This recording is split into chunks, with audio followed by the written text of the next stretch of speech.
reflect how, my lord, this is an abuse of process. The complaint, the manner has been filed. My lord, the party separated in March 2021.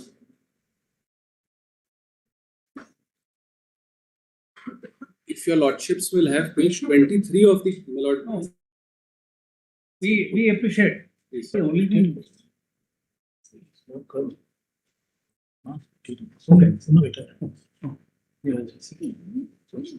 Appreciating the efforts which you have put in, my lord is of the view that we must issue. I am so grateful. And what we do is that be ready. Hold for some time.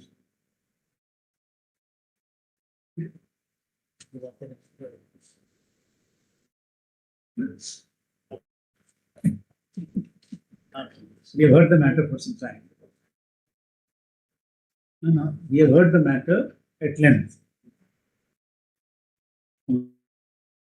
Considering the submissions, we have to consider view that views of the state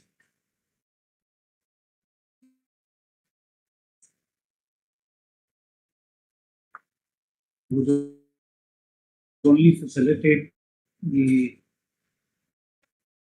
disposal of the petition,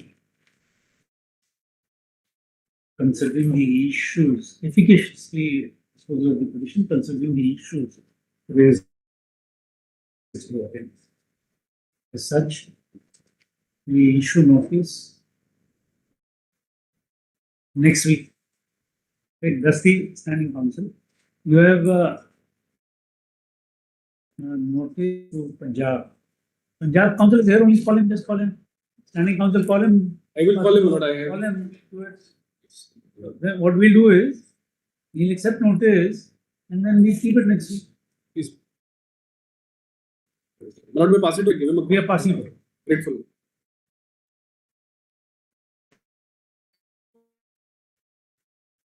If you're locked up in this matter, my bail is pending. Sorry. Honorable High Court. Sorry. Already is pending for You want Honorable to High withdraw? Court for a year of more than almost 10 months. And after 15th of April 2025, it's not been listed. I'm just seeking a suggestion so that it can be. We will not, Please appreciate it. One point. we will not fix the roster of the High Court. Lordship, I appreciate whatever is falling from your Lordship. Please appreciate one point. I'm behind the bar for the last 24, 1 year. 24, we are aware. It's Lordship. I'm just seeking a suggestion in case if I move a listing application, it can be. You do that. What stops you from doing that? You have not done that, in fact. I did, Your Lordship. Please appreciate that I moved this application June itself. However, despite that, Your Lordship, I'm not being We heard. are not inclined to interfere in the impugned order, save and except. No. The impugned order. However, should the petitioner move an application for early hearing, we are hopeful that the same shall be considered. No. I'm so deeply appreciative. Item 5. Please, my lord.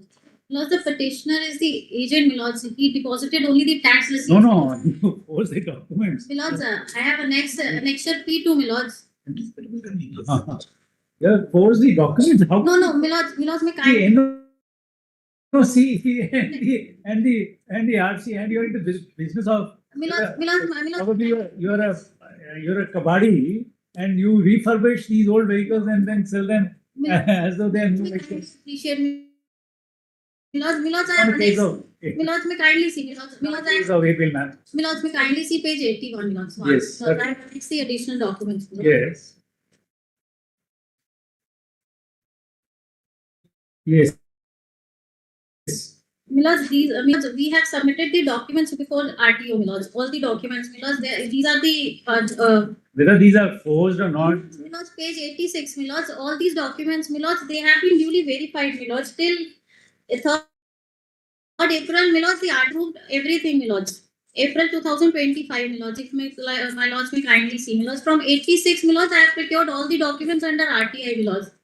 Milords, the petitioner has not forged, Milords, every document, Milords, these are the NOCs, Milords, the registration, everything is written, Milords.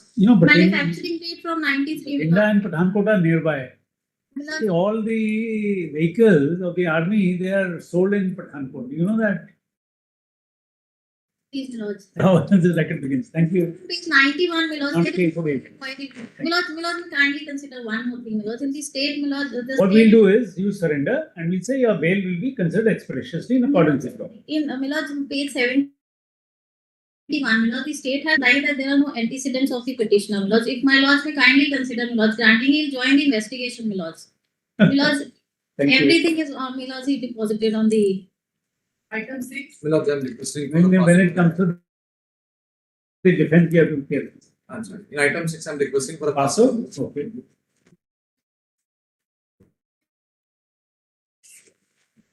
Seven point one, I think 7 they have circulated a letter. No, they have circulated letter. When do you want it? I am in 7.1. Please, Manoj, I appear for the respondent. Respondents, you have to be ready in this matter. When do you want it?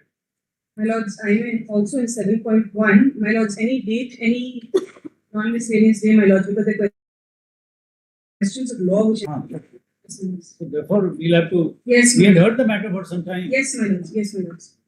Even though the matter was heard for some time, special judgment is made on behalf of them for the appellant. In item 7. They can certainly tell them.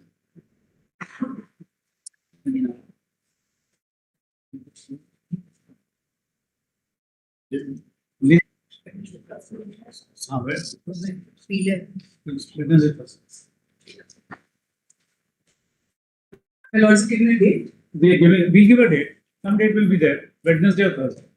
We'll keep this apart.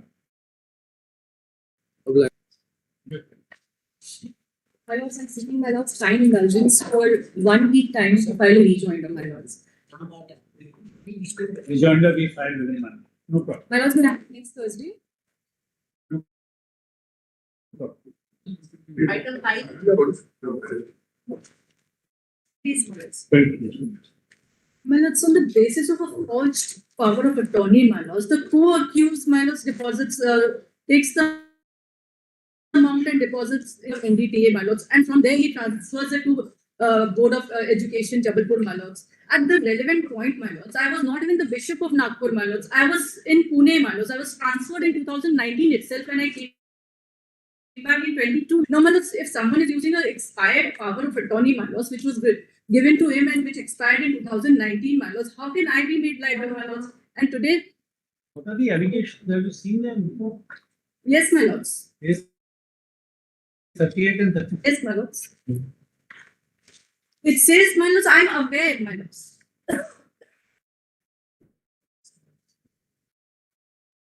And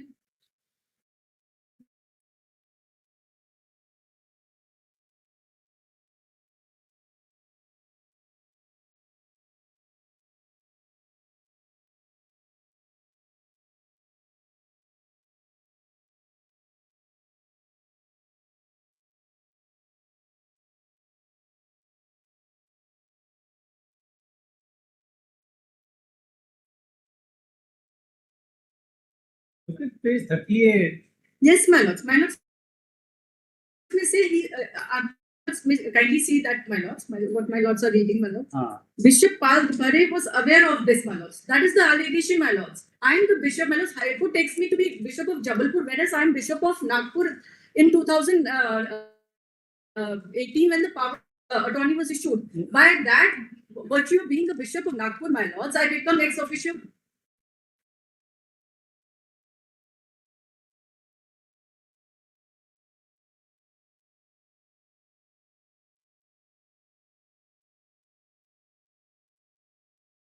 It's Your name is Bhimrao Pal. Bishop Pal Dupare. Yes, my lords. Bhimrao. Pal Dupare. Yes, my lords. Bhimrao Pal Dupre. My lords. Yes, my lords. Now, look at the allegations which are there at page 38. My lords, that is the allegation. And my lords, this 7901, my lords. 1 minute. The allegation is that an account is opened. That's the allegation. That is the allegation. And the public money has been deposited in a private account.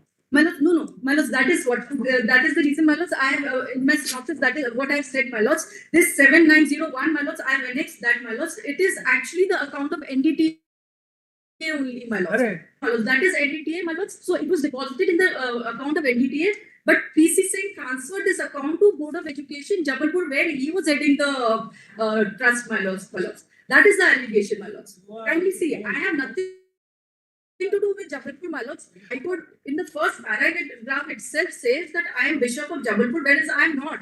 I was Bishop of Nagpur, my lords, and by being Bishop of Nagpur, my lords, I became official chairman of NDTA, my lords. Now, offence, one of the transactions, if my lords would see, are from 13 January 21 till 16 January 21. 13 January, the amount was received in account of NDTA, my lords, and then it was transferred to Board of Education, my lords, Jabalpur, my lords. At that relevant point, my lords, I was Bishop of Pune, my lords. I have annexed my transfer letters as well, my lords. You give a power of attorney, and based on that, all this has happened. That is an expired, and that is not So my. it may be. My lords, my lord, this is the power of attorney. Who has signed it? It is the secretary, that is the management of NDTA, my lords. I have not signed it, my lords, and I have not given it.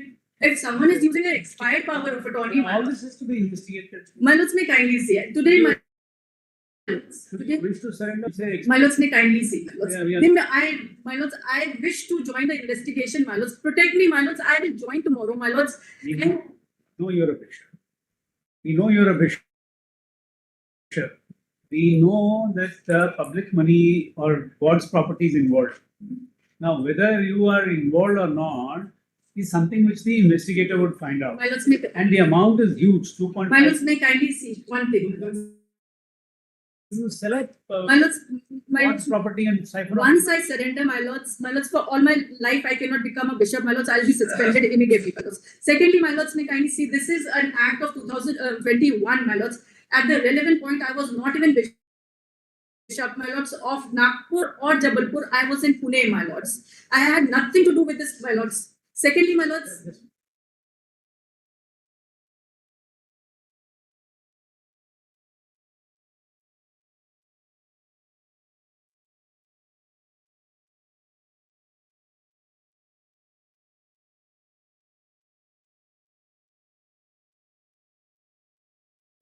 yes, my lords. My lords, only thing is, my lords, I will join the investigation. Please protect me till that date, my lords. I will seek a regular bail immediately thereafter, my lords. My lords may just, You may do one.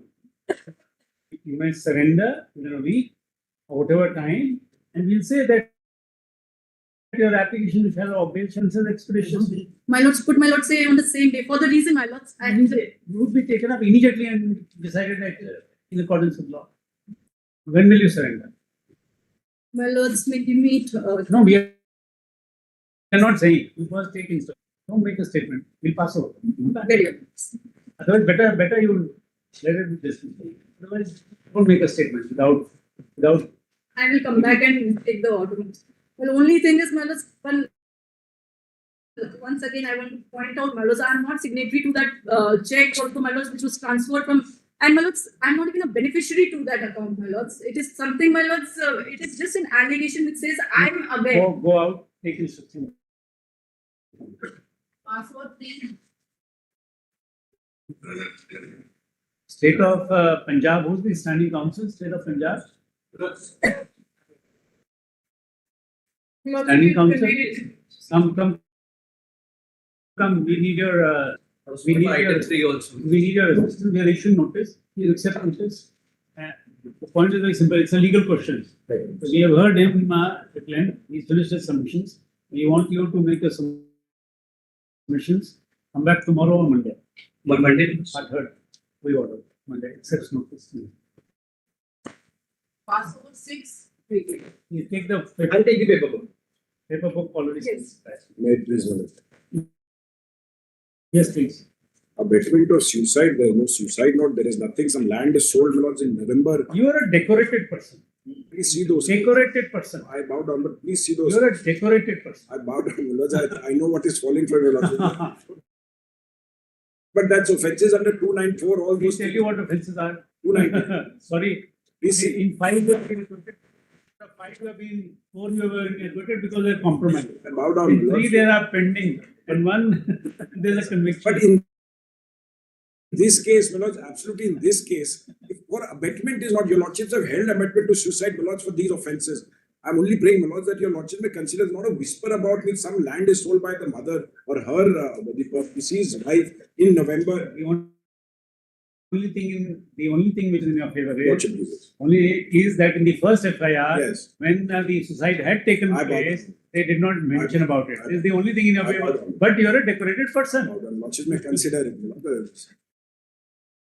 Lordships may kindly consider it. Suicide.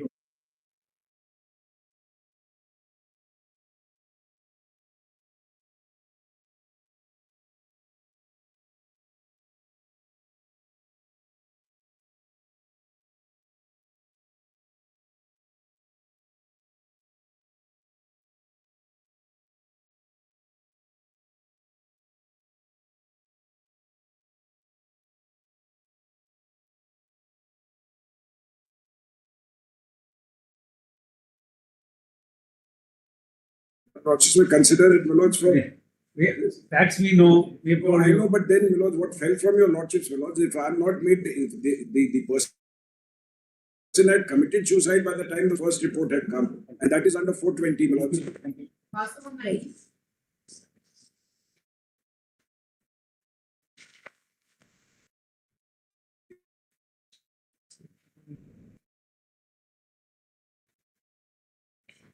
ये वही वाला है.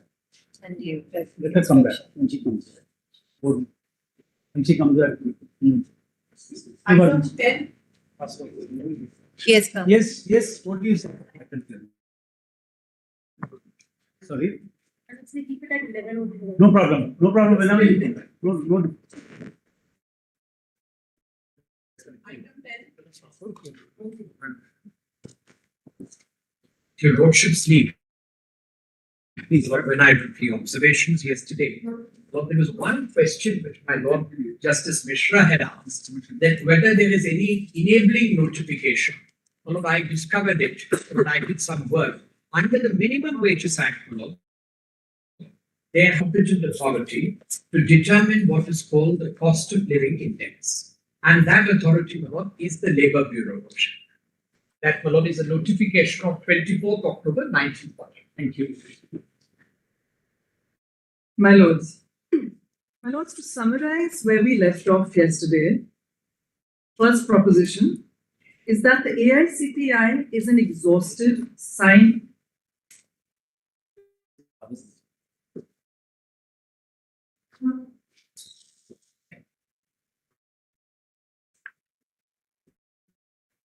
Yesterday you said 5 minutes. No problem.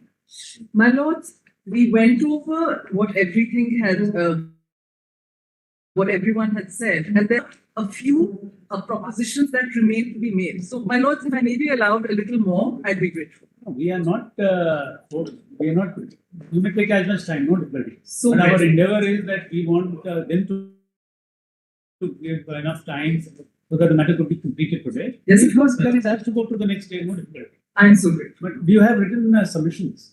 I have a note today, as well as a compilation, which have been passed over to my lord. Okay. My lords, but first I will summarize where we left off today, if I may. That I left off yesterday. Please. So this is what we returned to you yesterday, and you've given it a. And we have updated it, and Very good. Please. the All India Consumer. Our request is whatever documents are being handed over to us, please ensure that it's uploaded on the website. Always. No, please just both sides. Our request is whatever you hand over to us, make sure it is filed and the registry is uploaded so that the record of this court is. My lords, the AICPI is an exhaustive scientific process to calculate inflation devised by the Labour Bureau Simla in significant part in order to calculate dearness allowance. The origin is because the provincial governments at the time were making an effort and were floundering, were not being able to do this with any manner of accuracy. The second is that the rules to which which the state government and the central government exercise their respective discretions are identical. Identical. Citing, therefore, the AICPI index as the only measure of computing. These rules provide, my lords, a complete answer. The third proposition is that even on a demeter, if they are right, the percentage cited in the memoranda in the state was relying on were arbitrarily taken. Yes. In the courts below, they have been admitted by leading government out through 6 judgments. Number 4, and there was absolutely nothing to rely on. Nothing else to rely on because West Bengal has no mechanism to measure inflation for this purpose for government employees, unlike Kerala, which has its own Kerala Consumer Price Index. My lords, if I may now take my lords to 5 judges of this court in Purushottam Lal at page 1. Yes. Where it has been held that once the state government accepts the recommendation of a pay commission, it is bound to implement the recommendations in respect of all its members. Currently, my lords may recall that we have at least 2 classes of employees at the present time being paid journalist allowance at the rate flowing from. This point is no longer available to you. My lords, they're still being paid that. No, they are paid, but in the same impugned order, High Court has set aside that, saying that they will not be getting PA at par with central government employees, may give them any allowance by whatever name. And they have not challenged it. State has made a statement that we are not aggrieved, then we are not selling the second part of operative portion. Now, act plea of discrimination vis-a-vis Banga Bhavan employee and Chennai employee is not available to you. My lords, the directions may be passed, but there is also a subsequent order of the West That Bengal government. discrimination has now been taken away by judicial order. I appreciate what my lords are Now that saying. is not available to you. I appreciate what my lords are saying, but they have And if it is still available, please enlighten. my lords, they have subsequently in 2020, which is still applicable, I am told.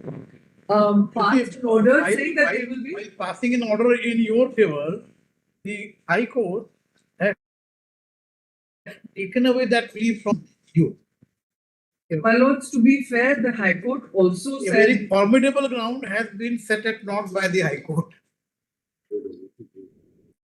My lords, this judgment is also relevant for another position. You may please address something. It is relevant in addition for the fact that once you have exercised your discretion, then you cannot, without placing any material on record, through some notification, resile from that exercise of discretion. No, let's come to Purushottam directly. Yes, sir. Which part of Purushottam you are seeking to address? So if the list is laid out in para 8. This is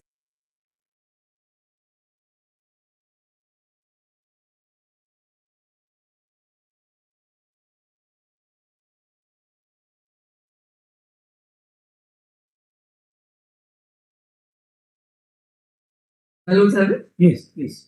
So para 8, the list is laid out. What they say is that on August the 2nd, 1960, the government issued a notification giving effect to the recommendations of the pay commission. So here, in 1960, they exercised their discretion. Please. Now, 2 years later, on June 21st, 1962, the government of India revised the pay scales of these petitioners in the Forest Research Institute Colleges, Dehradun, giving them the revised pay scales as follows. But It was stated in the order dated June 21st, 1962, that the revision of the pay scales mentioned in column 4 above will take it from the date of issue of these orders, which is Yes. 1962. Yes. And that refixation of the pay of the incumbents of these posts will be done under the provisions of the fundamental rules. Yes. So in para 14 and 15, they deal with these arguments. Yes. And my lords have the paragraphs. Yeah. Yeah. Mr. Debar, on behalf of the government, maintains the same position, and he said that the pay commission report did not deal with the case of the petitioners. We are unable to accept. Can you read last 3 lines of para 15? If it does not implement the report regarding some employees only, it breach of Article 1416. This is what the government has done as far as the petition is concerned. Yes, sir. That's really the point. It says that if it does not implement the report regarding some employees only, it commits of Articles 14 and 16 of the Constitution. This is what the government has done as far as these petitioners are concerned. Please. Para 17, they hold, in the result, the petition is allowed. And it is directed that the next pay scales of the petitioners will have effect from July 1st, 1959, in accordance with the recommendations of the Pay Commission. Please. We further direct that the petitioners should be paid the amount payable to them as a consequence of the revision of the pay scales with effect from July 1959. Please. So here, my lords, this is squarely at fault with our case, because we had a situation that in 2009, the state government exercised its discretion and decided to pay dearness allowance under the AICPI rate, and then diverged from that in various memoranda without any basis. My lords, there were a couple of things I wanted to point out from GC Manda, Yes. because they relied so heavily on it. Yes. Mr. Subramaniam has already addressed my lords on a few aspects of it. Yes. There are 2 aspects further that I would like to point out. Okay? Yes, please. This is the very next one in the compilation, my lords. We have it. And para 5 is at page 13. Correct. Mr. Subramanian has already read this. Both sides have read this. Any other para which you wish to? My lords, I would like to then only point out the fact that in para 5, there was a rule. Yes. And the rule is a fundamental rule 44, which grants discretion Yes. to fix dearness allowance. In my case, there is a rule that exercises that discretion and fixes the dearness allowance. And that is the distinction. Sorry, say that again. My lord, shall I read the rule? No, we have read the rule. But how do you, what is the distinction you're trying to? My lord, the distinction I am making here. I could not fathom what you said. Yes. My lord, the distinction here is between the 2 rules. Yes.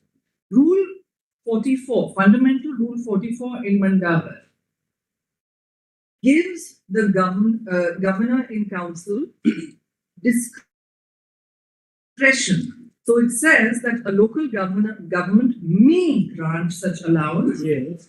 to any government servant under its control and may make rules Yes. prescribing their amounts and the conditions under which they may be drawn. In our case, the rule reflects the exercise of the discretion.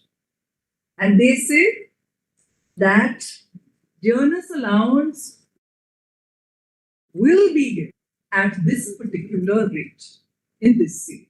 So that is the distinction. Okay. In para 6, which was not read out, what they go on to say is that the learned judges of the High Court relied on certain rules which put dearness allowance on the same footing as pay for certain purposes, and held on the authority of the decision in Punjab province versus Pandit Tarachand that present claim was justiciable. But Punjab province versus Pandit Tarachand was an action for recovery of arrears of salary, and it was held that under the law of this country, which differed in this respect from that of England, arrears of salary were a debt by the government that they could be attached in execution of a decree under Section 60 CPC as a debt. And that on that basis, an action to recover the same was maintained. This decision was quite recently approved by this court in the state of Bihar versus Abdul Majid, wherein it was pointed out that salary was not in the nature of a bounty, and that whatever was recoverable of rights in England could be recovered by action in this country. The question may therefore now be taken to be settled beyond controversy. But we are not, and my lords, the next two lines are explained. Well, you please. But we are not concerned in the present proceedings with any debt payable by the government.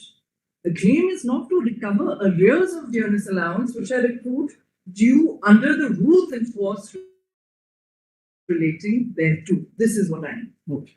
That my claim is to recover arrears of dearness allowance that have accrued under the rules in force relating thereto. Yes. And there they go back to their own case, the present case in Mandawar. The claim now put forward is to compel the government to grant dearness allowance at a particular rate, and under Rule 44 of the Fundamental Rules, it's a matter of grace and not a matter of right. And then they go on to place the position in England. Yes. The distinction, therefore, my lords, being that yes, the discretion is there. In their case, the rules provided further discretion. In my case, the discretion is exercised, and it is a complete answer as demonstrated by identical discretion exercised by the central government. My lords, I'll just mention some of the other points in my note.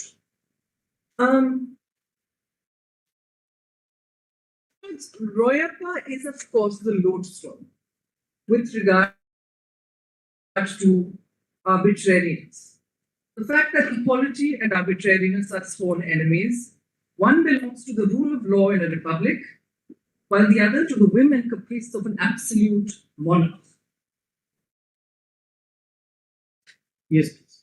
Section 2, that once the rules are promulgated, there can be no deviation and no arbitrary implementation.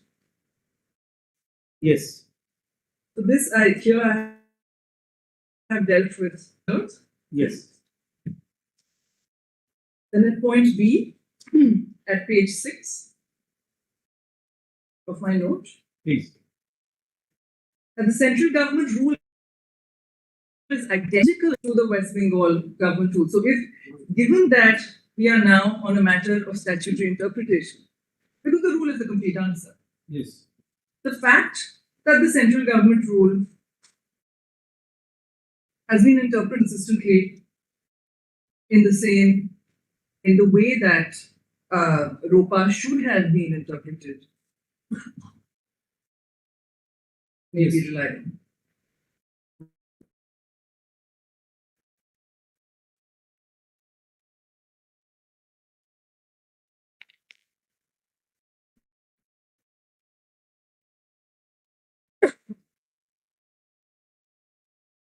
Yes. Hello, it's page 6. Yes, please. Kerala determination of dearness allowance. Kerala's determination of dearness allowance. We went through it yesterday. I've just summarized it in my note. Yes. But my lords, the point to be is that the state of Kerala does not follow the AICPI index. It's devised its own method of calculation and adopted an index based on research across 17 centers in the state, and it is higher. Most times, it is higher than the AICPI.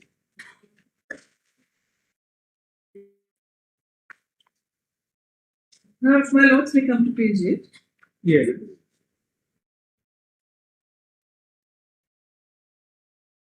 reliance of the petitioner on multiple memoranda bearing such and such numbers to circumvent the circumvent statutory rights of the respondents Yes.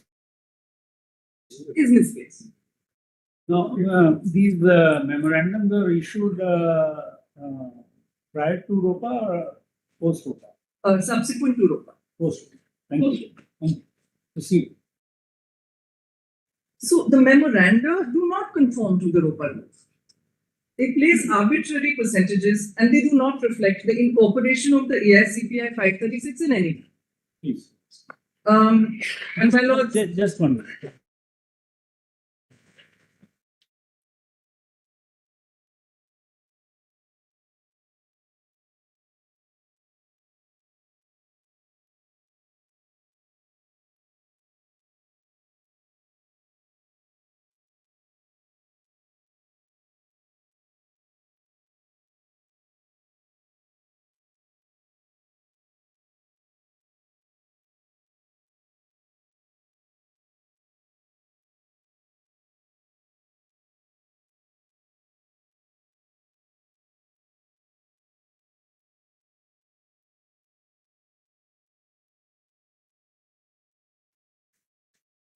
so my lords, I have placed here Rule 14 of the ROPA 2009, Yes. which mentions the overriding effect of the rules Yes. and makes it explicit that memoranda cannot derogate from the rules. Yes.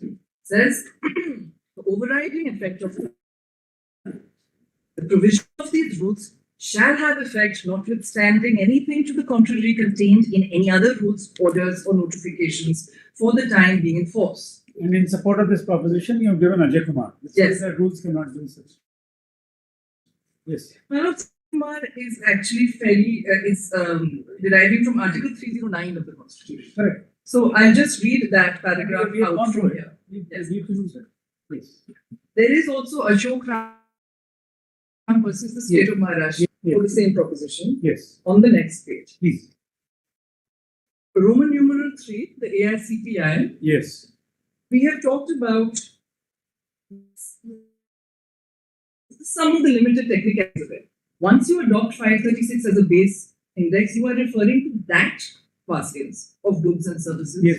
and ascribing a change relative to it. Yes. Now, my lord, in a lighter vein, I have a first degree in economics from St. Stephen's. And when I was hearing this argument, it sounded an ingenious lawyer's argument. I am, of course, not a working economist, but in order not to mislead this court, I spoke to 4 economists yesterday. 4 members, including labor economists. And they all said that this statistical jumping around does not work. That once you cite an index, it is a single point in a series.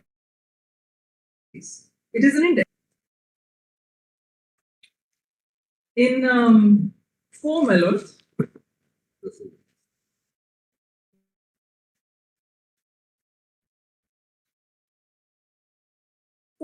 this is the point that my lords had made in the interim order.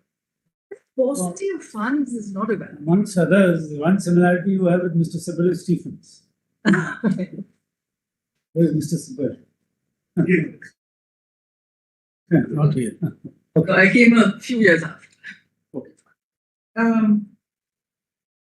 So it had, my notes had recorded in your interim order that the paucity of funds is not a valid ground to deny generous allowance. And my notes, this is entirely settled law.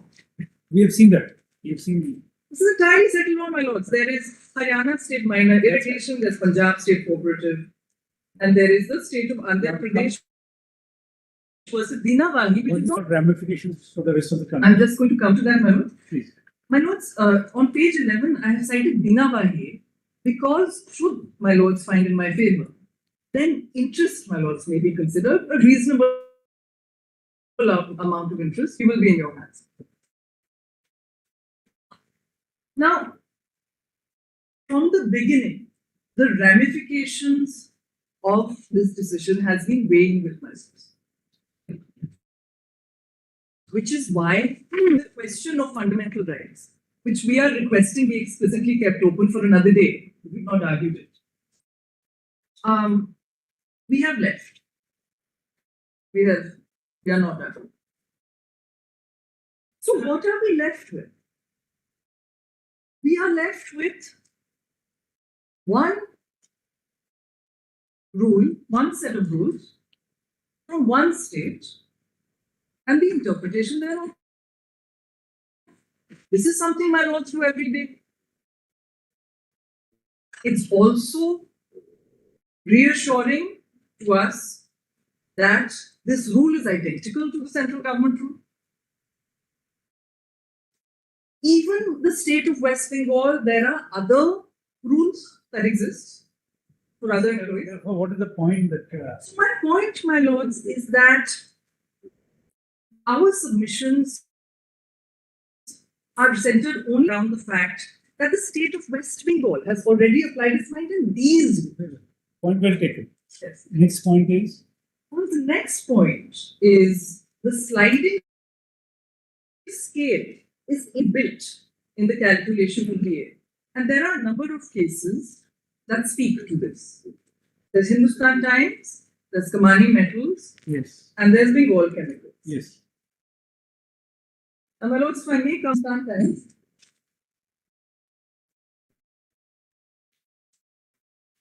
This is at paper book, this is at 155.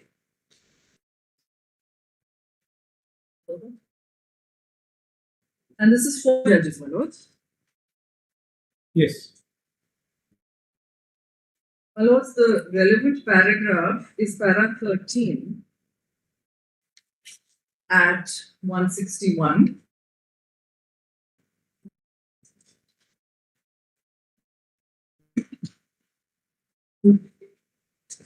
Yes. On the question of dearness allowance, it is not disputed before us that in the circumstances of the present case, the tribunal acted rightly in awarding dearness allowance at a rate for all categories of workmen. On behalf of the company, it was, however, urged that the tribunal has, my lords, Which paragraph you are? this is paragraph 13, page 161. Yes. Yes.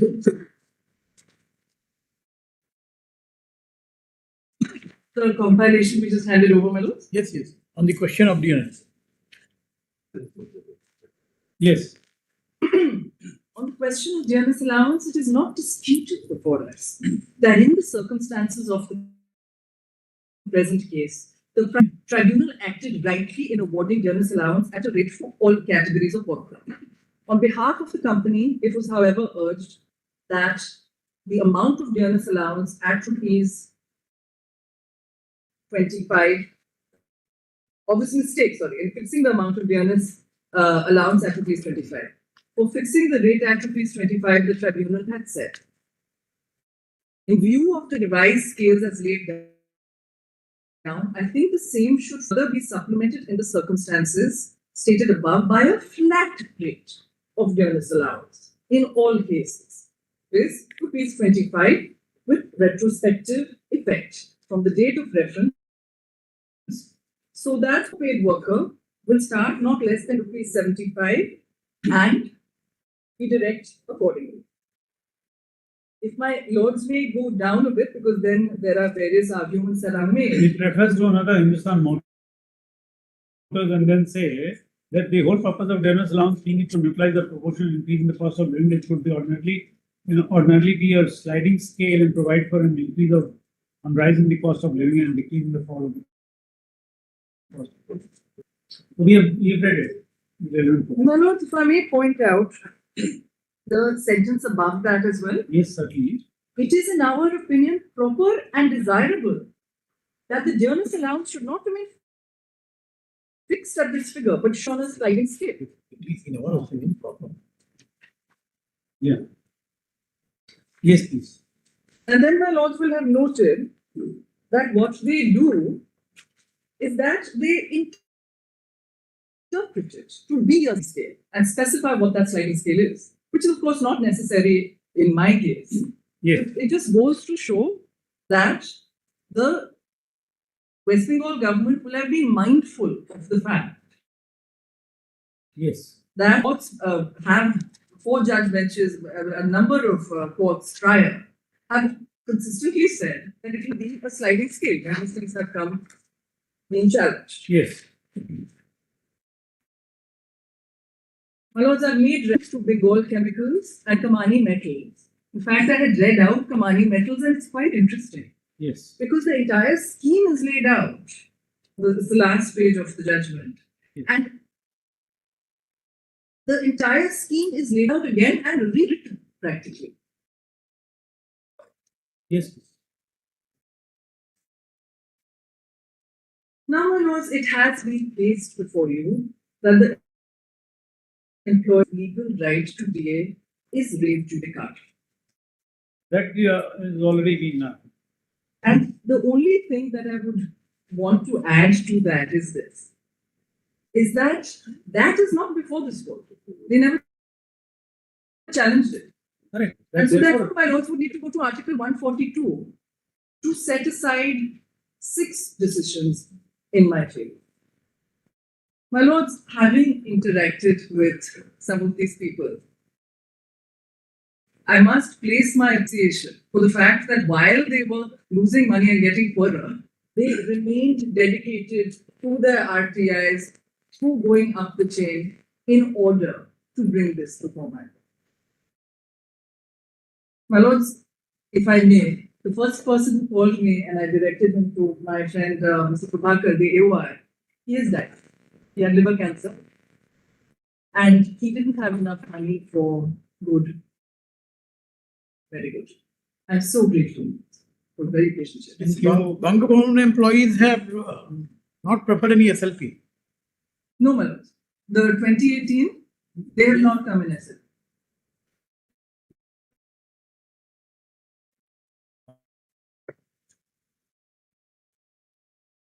Thank you very much. I'm grateful.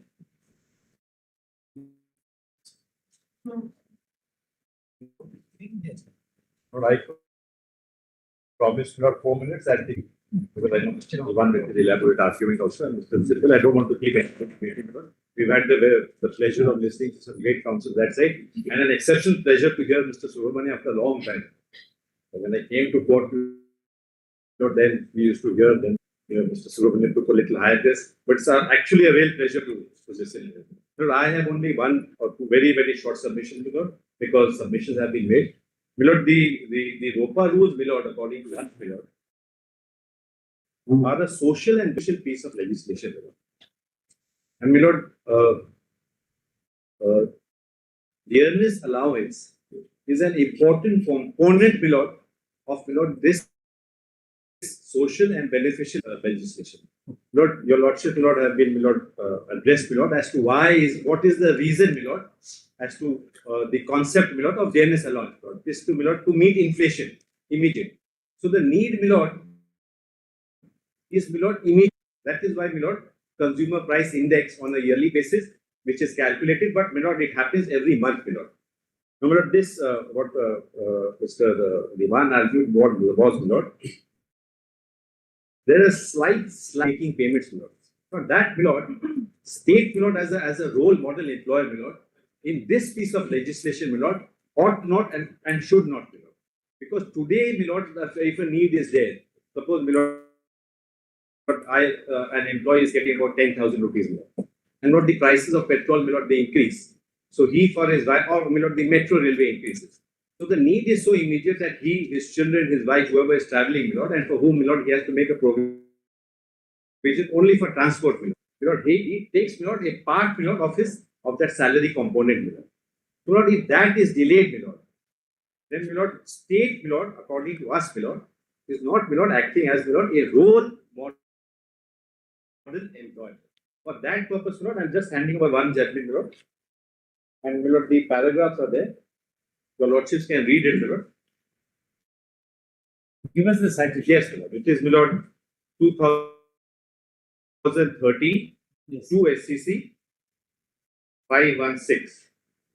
Milord, the relevant paragraphs are, Milord, Yes. 61, 62 and 65. Yes. And my lord, 62 says, my lord, relying on Balram Gupta. Balram. As a model employer, the government must conduct itself with high probity and candor with its employees. And my lord, 61 and 65, my lord, may kindly be read. My lord, I will not trouble your lordship, my lord. According to them, they do not have that financial resources and strength to conduct themselves. But financial, my lord, is on both sides, and there is nothing on record to show, my lord, that there were in financial difficulty. There is no document produced that there is a financial liability of the state. It comes across during arguments. There is nothing produced. So, my lord, today, if they don't make the payments, then the best way to hide behind is, my lord, argue it enough out input that I don't have the money. That's the only way. Where is, my lord, the paperwork behind it? There's no paperwork behind it. No, they are not claiming financial emergency. So, the argument was there, my lord. Argument is not this. Argument is if we were to allow this petition, the consequences would be this much. And that is, you have to determine your rights. Correct. If you were to determine your rights, that would be the normative of the fiscal. Had they paid, my lord, in terms of the statute, my lord, the regulation, it would not have come. The question is this: whether you are entitled or not. That's That about is the only question. That's the only question. See? So, my lord, the link, my lord, which has been tried to be established, my lord, or, my lord, what we have stated, my lord, and elaborately argued again, my lord. Rule 3C, page 127, Roman 3. Lord, page 97 are the recommendations. Paragraph 10 and 10.3 and 10.6, my lord, have been Lord, argued, my lord, for the purposes of time, my lord. 10.3 and 10.6 says, my lord, the recommendation is to fall in line with the central government pattern. That's the recommendation, 0.6. 10.3 is with respect to the time length. 10.6 is to fall in line with the central government pattern. Now, this recommendation, my lord, is, my lord, accepted, my lord, by the clarification notification at page 162, relevance 163, where the scales of P are accepted. So, my lord, the recommendation of 10.3 and 10.6 are accepted in toto. The state, my lord, can't say, my lord, today that we did not accept the recommendation. And, my lord, page 166, clause 10 has been read to your lordship, which is with again, my lord, with respect to entitlement of time. The link, like I said, my lord, is 3C Roman 3, page 127, page 97, recommendation, para 10, 10.3, 10.6, my lord, clarifactory memorandum, page 162 and 163, and my lord, page 166. Give it in. Yeah. I'll just give a 2-page note, my lord, on there. No, in fact, we'll request anyone else on this side now. And Lord, about that para 30, my lord, your lordship Justice Mishra was saying that how are they paying today? On what basis? That question, my lord, was posed before the tribunal. Para 30, the judgment, my lord, of the tribunal. We have read it. I'll just, for my satisfaction, We have read it, no, but the first 2 lines, what norms and principles have been followed by the state government for release? No satisfactory answer. So how they are paying, this is the state. For the state, my lord, to make payment, my lord, they may not have to have a concurrence with the finance department. Then there will be an annual budget. So on what basis they are paying, my lord, and what is the preparation, nobody knows till now, till date. It's all in the realm of doubt. Will they at least come up today and say as to what is the rate of calculation they are paying? You are trying to take benefit by creating confusion. Now that is what they are doing. Even of arithmetic. And you know, regarding Mr. Devan, of course, argued very elaborately. And about that financial crunch, you may say, or probably, that having defaulted in making payment and having created this situation by their own misdeeds, now they cannot take shelter of financial crunch. I'm greatly aware. But that's the, I think, at times, the judges will not be arguing for us. And not only the last point which was argued, had argued, to evolve norms and principles, he said that as if it is to legislate, the sentence, has to be read complete. The sentence reads, evolves norms, principles within a period of 3 months from the date of the order to release the DA. It's not as if to evolve some norms. It is to release. The payment has been not calculated in terms of the statutory formula there. Now you have to come and release only. You can't read the sentence halfway and leave it there. You raise this side, all, so we have heard. Only thing is, by when would you, by when would we have your, The written submission, because you said that. yes, yes. So, no, you. When the friend finishes, I tender. Yes, Mr. Yes, so may I just indicate a few points on which there is perhaps a reasonable concurrence or synchrony between what they say and what I say. Our understanding is that both sides are broadly agreed that insofar as state public services are concerned, and specifically conditions of service, that is entirely the province of the state government.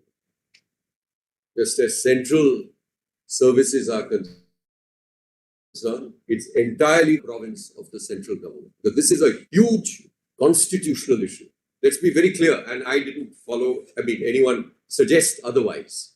So as far as state is concerned,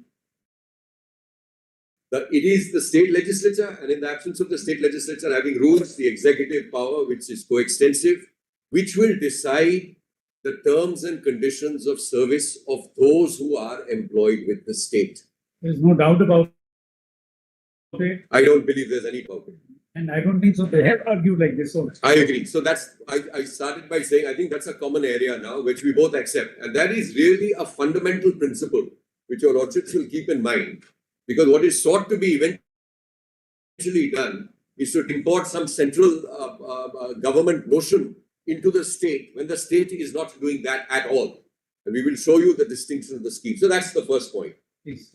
The second point on which we have both agreed is there must be an entitlement.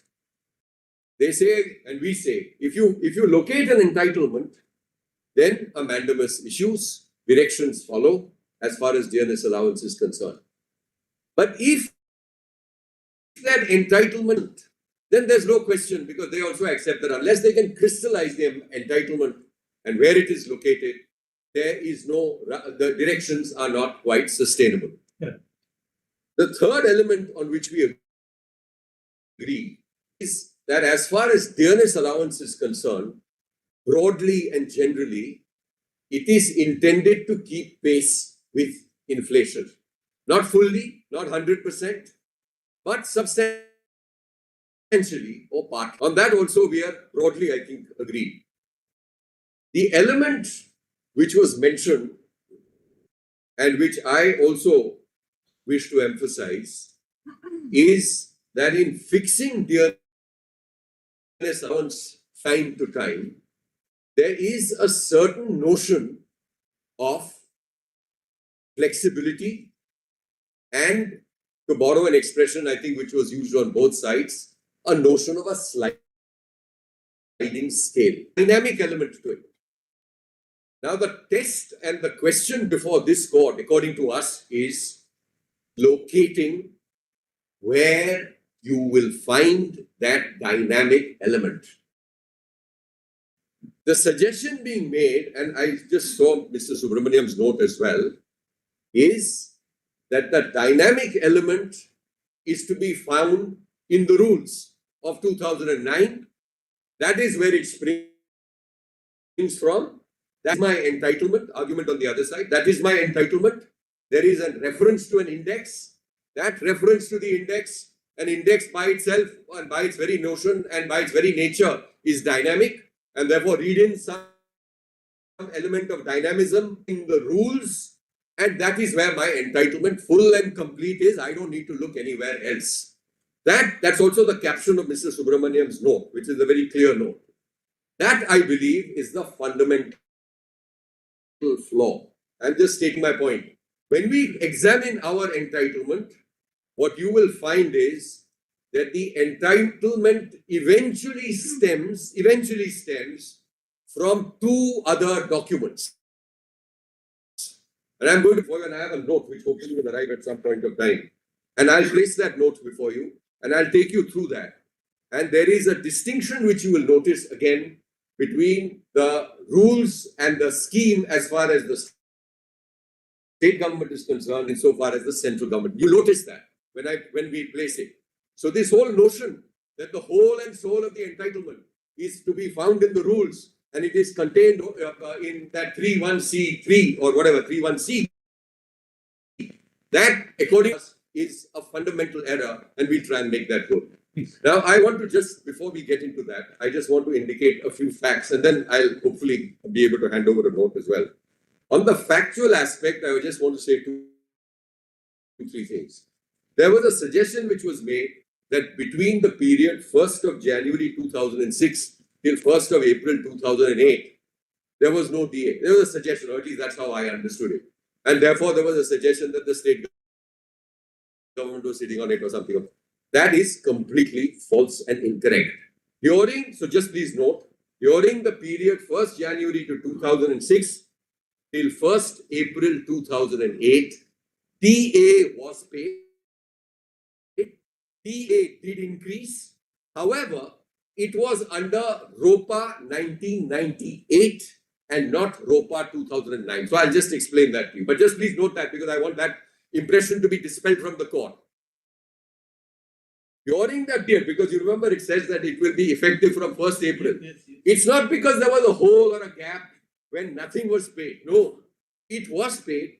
It was increased, but it was paid under that extant earlier rule, which was the 1998 rule, which we will also place by way of a compilation. Save the arrears. Yes. For 2 years, you saved the arrears. There were no arrears, my lords, because there was a rule which was applicable. Rule specifically says they will not be entitled to arrears. Why? Why? Saving? No, it was not a saving.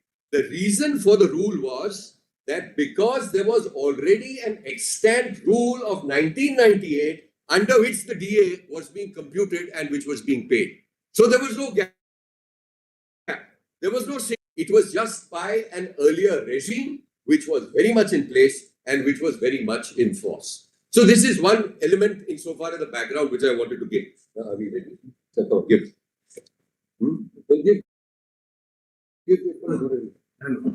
The paper book took a little while in preparing. No problem. Hopefully it will come at some point. In the meanwhile, we just give it to them. No difference. How to say? We'll give some more copies.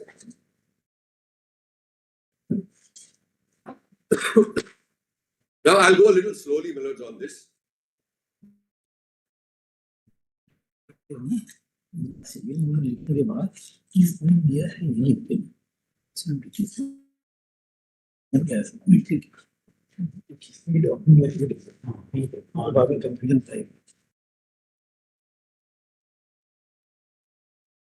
Rejoined or not? I'll go through it, but I'll just make my comments and develop the point as we go along. Basically, to save time. So, Millard, we first open with the factual position. The factual position may first be corrected with respect to certain submissions made during the reply. Between the period 1st January 2006 to April 2008, all employees of West Bengal did receive DA. So please note that there was no gap. The suggestion made by the respondents that they did not receive any DA, any increment, is incorrect. They received DA in terms of ROPA 1998, which was the then applicable rules, and the increase in DA from time to time during the period 2006-2008 was as follows. So we've given you that memorandum number. We've given you, or placed on record, the date of those particular memorandums, and we've also indicated the corresponding rates which were periodically increased. Your lordships have that table. It's just a matter of fact which we're before you in response to a statement made. The impression that the state of West Bengal retained DA for its own purposes is an incorrect impression and deserves to be dispelled. At no point was payment of dearness allowance discontinued as incorrectly projected. There was no gap in the DA. I'm sorry? It was never an impression. I see. So then that's the impression. impression is that it was never paid. that it was, never paid during that period. yeah, it was my impression. We are not carrying that impression. No, I'm very grateful. Yes. So therefore, there was DA paid throughout. There was no gap or there was no hole in terms of it. There's a continuous payment of DA. But the reason why it says with effect from 1st of April 2008 was the computation was of the not paid in terms of ROPA 2009. Ah, that's correct. That's absolutely correct. Position. That's the absolutely a correct position. You admit that? Yes. 1st April. And there lies the catch. Yes. No. Here lies the catch. There is That no catch. having said that Yes. this ROPA 2009 will come into effect from 1/1/2006, Yeah. you said that actual payment will be made from 2008. That's right. And the arrears, it is specified, arrears Yes. 1/1/2006 to 31/3/2008 will Yeah. not be paid. Yes. So it's prospective from 1st April 2008. Yeah. Correct. And during that period, in the earlier, you are governed by an earlier regime. So, and those payments were made. If some individual is aggrieved by it. That is your explanation. Yeah, that is Go by this. Sorry? We will understand what the rule says. Of course you must. Of course you must. The rule is very clear on that. Yeah. Break. Certainly. 5 minutes.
That little bit of this paper book. No problem. And bring the paper. Give it to the other side.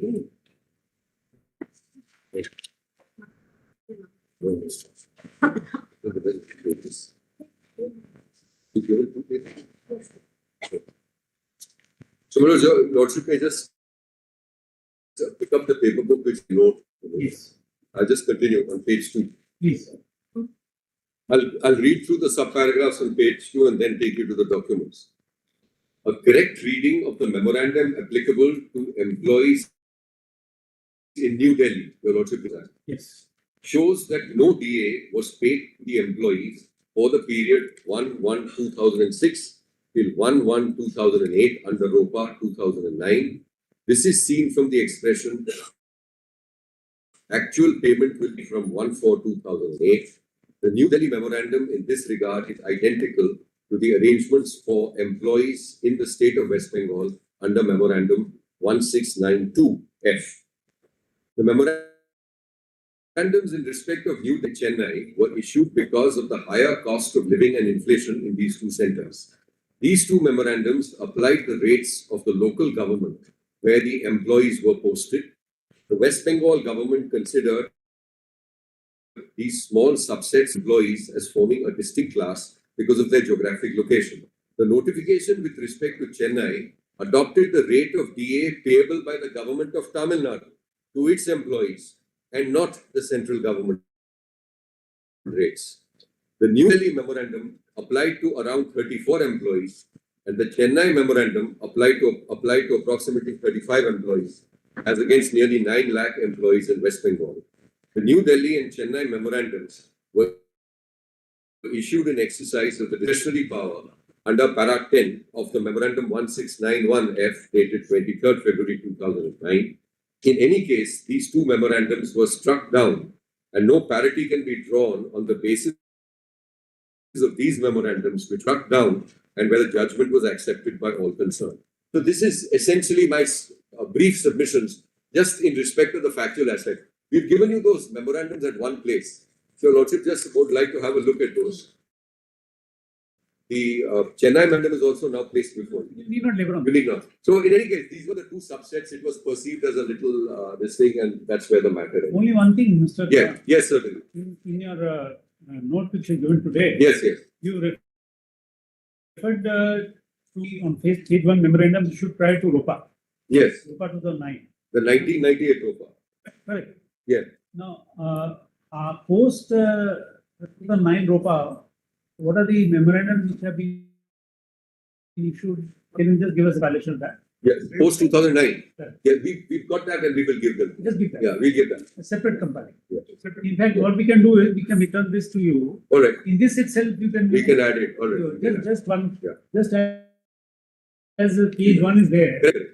So we're really focusing on post 2009. Your Lordship is correct to do that. I might just mention for completion, serial number 6 gives you the old ROPA. Not that I'm going to refer to it. The 1998 one is also mentioned there, just for completeness. We have understood your submission. Yes.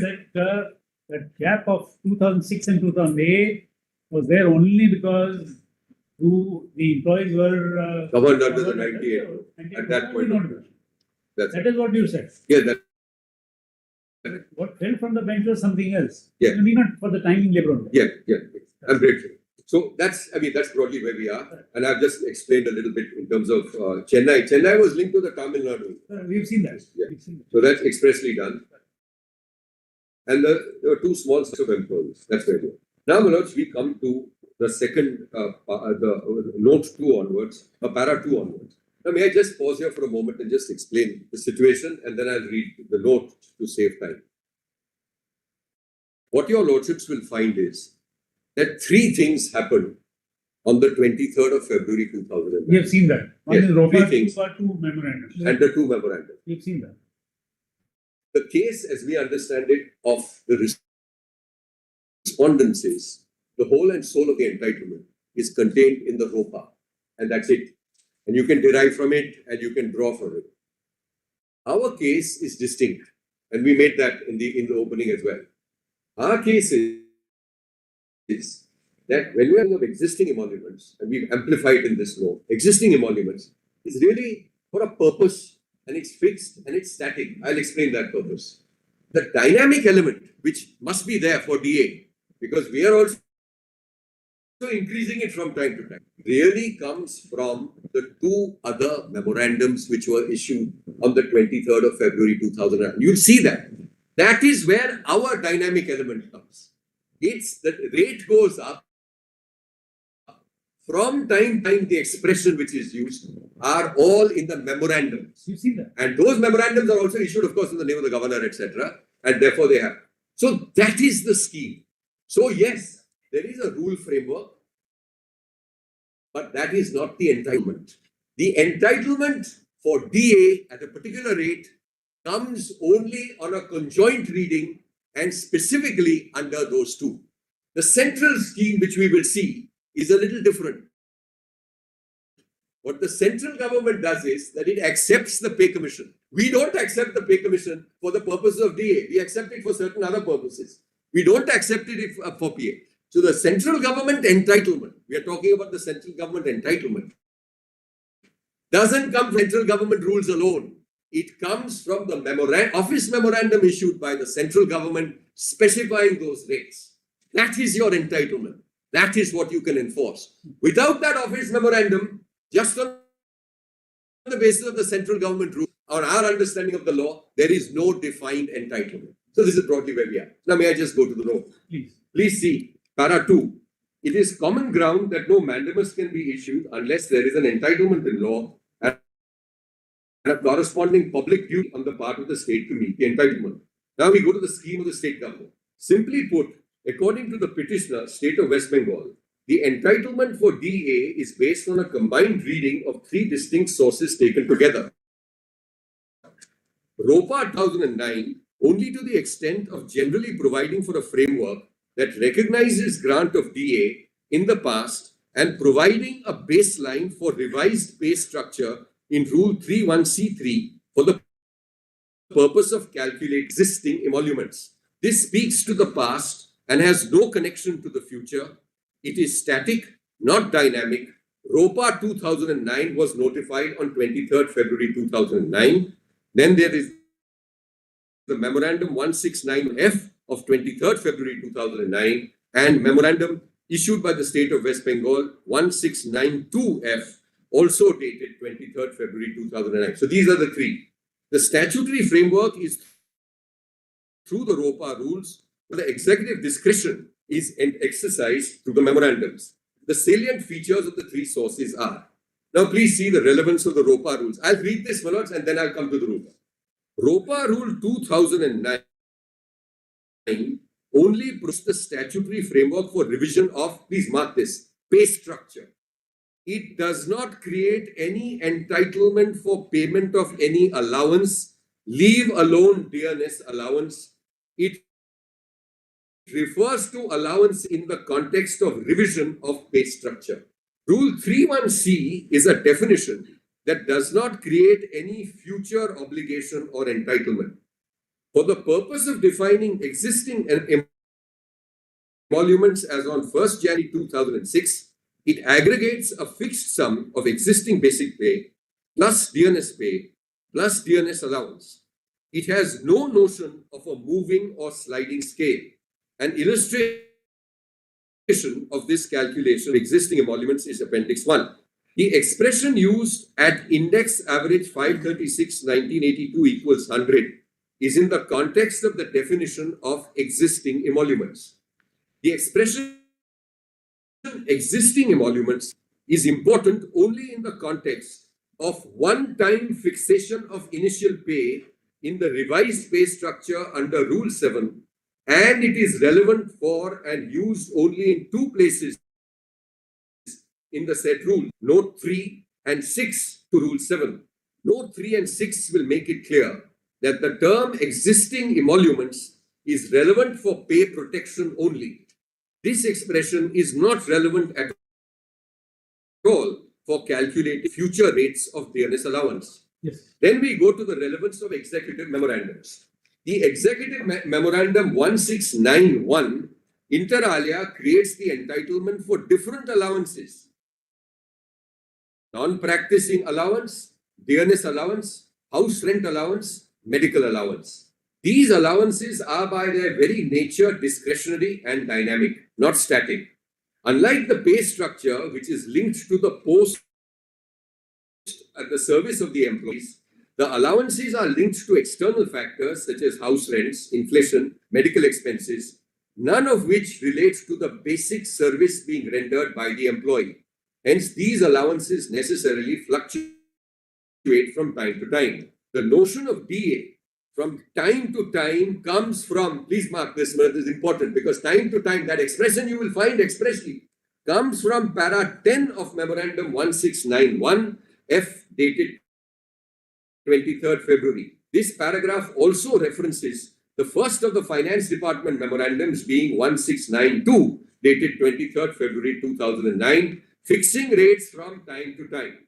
The rate prescribed in respect of the DA is set out initially in Memorandum 1692F and subsequent memoranda dated 9th December 2009, 6th October 2010, and so on. Your Lordship's question was, what were all of those? We'll tabulate them. But they are from pages 170 to 185. The table of DA rates set out in the Memorandum 1692 and subsequent memorandums are not derived on the basis of the index average 536, 1982 equals 100, or the index average from time to time, and a table in that respect is Appendix 3. It ought to be noted that being a discretionary payment, nothing stops the state of West Bengal from increasing the rate of DA for the benefit of its employees. In fact, the state of West Bengal has consistently done this in good faith, as apparent from various memoranda. However, this does not take away the discretion of the state of West Bengal to pay DA at a rate it deems fit and proper after taking into account all factors and its fiscal policy and other considerations. The executive memorandums, initial or later, in no way implicitly or explicitly accept the recommendation of the Fifth Pay Commission of the State of Bengal. On the contrary, whenever the recommendation of the Pay Commission is accepted, for instance, in the case of scale of pay at para 2 or fixation of pay at para 3, Memorandum 1691F, there is an explicit acceptance of the recommendation.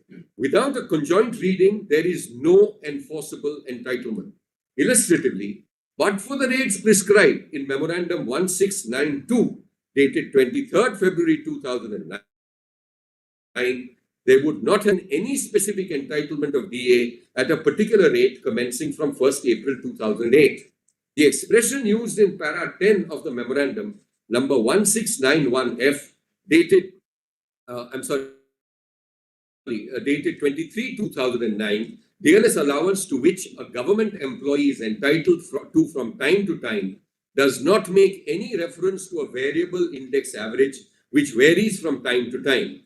Instead, it pegs future DA rates from Memorandum 1692 and other such memorandums to be issued by as executive orders in the discretion of the government. Now, Manoj, I'll just, with your permission, before I go to these rules, I'll just read on, at least till I come to the end of para. With your permission, I'll just read on. Basis of fixation of DA by the state of West Bengal. It is nowhere mandated in ROPA or in the executive memorandums that future rates of DA have to be pegged to an index. That will be into the rules and the executive memorandums, which strips the state of its discretion in the matter of fixation of DA when DA by its very nature is discretionary. The state may choose to declare a rate of DA different, lower or higher central government, depending on its fiscal capacity and other priorities. This being a matter of fiscal policy, the court should be wary, this is a submission, of exercising judicial review on such decision making. It is settled law that central government rates have no effect, binding or otherwise, on the state's decision to or not to grant DA. Even if there was no such discretion, the state has acted fairly and in a bona fide manner, and trying to match inflation as much as possible for the benefit of its employees, having regard to the financial constraints and other priorities. There was no unguided discretion in the matter of fixation of DA percentage by the state. The rate of DA was arrived at after considering available funds, several financial benefits already granted to the state employees, which may not be the case of central government employees or some other states. The pool of state government employees that are covered by the dearness allowance net, which not only includes direct state employees, but also includes employees of state-aided institutions and local bodies, unlike some other states. The social welfare benefit schemes to employees and citizens and ultimate financial structure of the state. Whatever DA has been declared by the state during the relevant period has been paid in full, and there is no outstanding in this regard at all. There is a submission, there is no arbitrariness in the declaration of DA by the state of West Bengal, since there has been a consistent effort to increase the percentage of DA with each passing year to ensure that inflation is combated to the best possible benefit of the employees. Now, before I come to the scheme of the central government, may I just take you to these particular, just to the ROPA rules and a few of the other documents. Just revisiting them, you will find them in the first paper book. They begin at page 124, 125. 166 is the notification. 160. The notification. That's the yes, that's that memorandum. 162 is the first memo. Yes, but just have a look at ROPA, please, just for a moment. Yeah. So I don't. You will find the existing emoluments which you have already noted. So I'm not replaying that. That's on page 127. Finally, come to page 126. 126. Yes, certainly. So instead of come to C Roman 3. Dearness allowance appropriate to the basic pay plus dearness pay at average index. Correct? Yes. Is that on page 127 or 126? 126, no, 127. 127. Yeah. Ah, thank you. Thank you. Yes, yes. Yes, that's correct. So we'll have to read, Mr. Devan. Yes. We'll read, let us read 3 documents in conjunction. I agree. That's right. Page 126 at page 127. Yes. Absolutely right. Then page 162 Yes. is the first memorandum. Yes. At 166. At 166. Correct. And 168. And 168. Yes. These are the 3 which we have to read in conjunction. That's your absolute focus. But with your That's what the submission is. that's exactly my submission. You're absolutely focused. I just, with your permission, if you just go back to page 127, you already seen that. Yes. Existing volume. So I'm not reading that again. Correct. I want to just read a couple of other things. Just see, for example, your lordships will see. Just Yeah. one. Yes, yes, yes. Okay. You built it up today. It No, was- I'm sticking to that static versus that. But I've given you that 3 because we found that in yes. It's a new submission you have made today. Yes, yes. It's a different. Yeah, it's a facet. Yes, you're right. Facet. Yeah.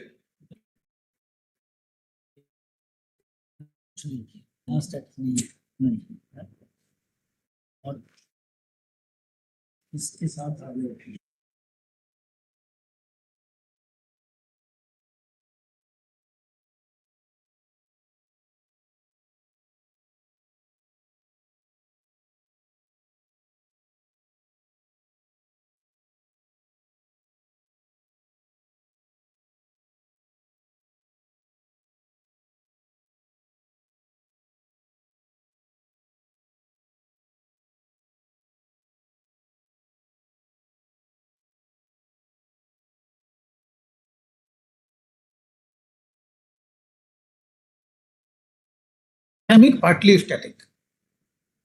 Sorry. It is a hybrid kind of. No, my submission is that this. Sorry. It is partly dynamic and partly static, according to you. No, I'll make my submission very plain. It is static. That is what I said in the opening, and that is what I continue to hold as far as existing, one-time existing emolument. Just note one submission. the purpose of this definition of existing emoluments is pay protection. Please just note that. I'm going to take you to that rule 7. Okay. The reason why they defined existing emoluments is pay protection. It will become very clear in rule 7. That is where the expression comes. Twice it is used in this. So you have existing emoluments defined. Your Lordship has that under 3.1c3. Now just go please to rule 7. That's at the foot of page 129. Fixation in initial pay and revised pay. Fixation of initial pay in the revised pay structure.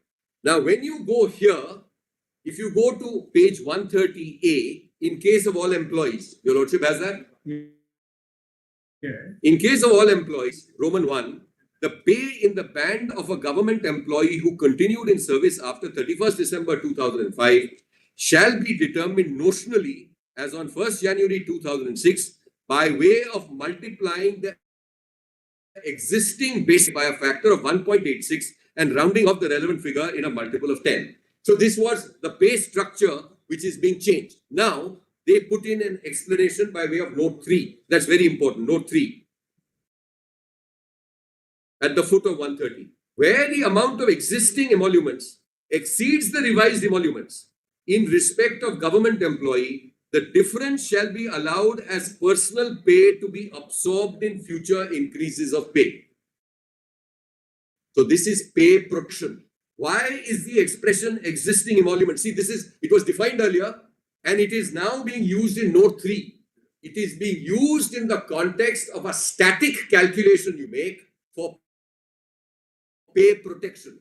So where the amount of existing emoluments, so your existing emolument exceed the revised emoluments in respect of a government employee. It can happen in some rare cases. Then the difference shall be allowed as personal pay to be absorbed in future increases in pay. No to the employee. And then you will find again in note 6, please see page 131. That's where the expression is used for a second time. And nowhere else. Note 6, where a government employee is in respect of personal pay on the 1st January 2006, which together with his existing emoluments exceeds the revised emoluments, the difference representing such excess shall be allowed to such government employee as personal pay to be absorbed in future increases of pay. So again, this is the only other place where the defined expression existing emoluments is used. Only other place. It is pay protection. Pay protection. Now, please go. Your Lordship has already last time read payment of arrears that we just, that's clause 12. So I'm skipping over that. Now, please go to page 162. 162. Same day, 23rd February 2009. So this is described as a clarificatory memorandum on the West Bengal Services ROPA Rules 2009 and on allied matters dealt with by the 5th Pay Commission. In Finance Department, so-and-so, the government constituted a pay commission. Then the findings of the pay commission are set out. Now, please have a look at page 163, scales of pay. Look, just above scales of pay, Your Lordship has that? On page 163? Yes. Yeah, you may have noted it because I emphasized it last time in my opening. Yes, we have marked it. Yes, the Commission submitted its report on 12th of February 2009 after consideration of the recommendations of the Commission. The Governor has been pleased to make decisions. So these are decisions taken in the name of the Governor. Now just see next. Scale of pay, Government has accepted the recommendation of the Commission. Very clear. I'm not going to do anything. Your Lordship has that? Accepted the Commission. Then please see para 3, fixation of pay and revised pay structure. The principle of fixation of pay at the revised pay structure as recommended by the Commission has been accepted. Very clear, very clear. Not the subject matter. Correct. Pay scale is Yeah, not the subject absolutely. matter. Now, we are concerned with. You're right. Now see clause 10. There is no acceptance of the, this is the reason, clause 10. You have understood. Very clear. Yes. Dearness allowance. Now see two things in clause 10 at 166. Consequent upon revision of pay of government employees in accordance with the West Bengal Service ROPA 2009, the dearness allowance to which a government employee is entitled from time to time. This is where time to time comes in. This is the dynamic element. I'm sorry. I may not have understood. Yes, I'm so sorry. May not have understood. Yeah. Only for clarification. Yes, of course. Are you suggesting this that ROPA rules do not apply in so he is concerned? No, you see, Your submission, yeah, the fallout of your submission is this. yeah, That insofar as ROPA rules are concerned, yeah, today, yeah. something which has in my mind today, Yeah. your submission is I this. will just tweak it a little bit, what your Lordship has said. I'm saying the entitlement to DA is not to be found in the ROPA rules alone. The entitlement, we are only on entitlement. Mandamus means entitlement. The question is, where is this entitlement? Correct. Yeah. Then, insofar as DA is concerned, Yes. insofar as DA is concerned, Yeah. ROPA rules don't apply at all. I don't. This is a submission. No, it's you see, it's been for that concept of existing. You also saw the definition. We saw it. Yes, So but that's for the purpose of existing.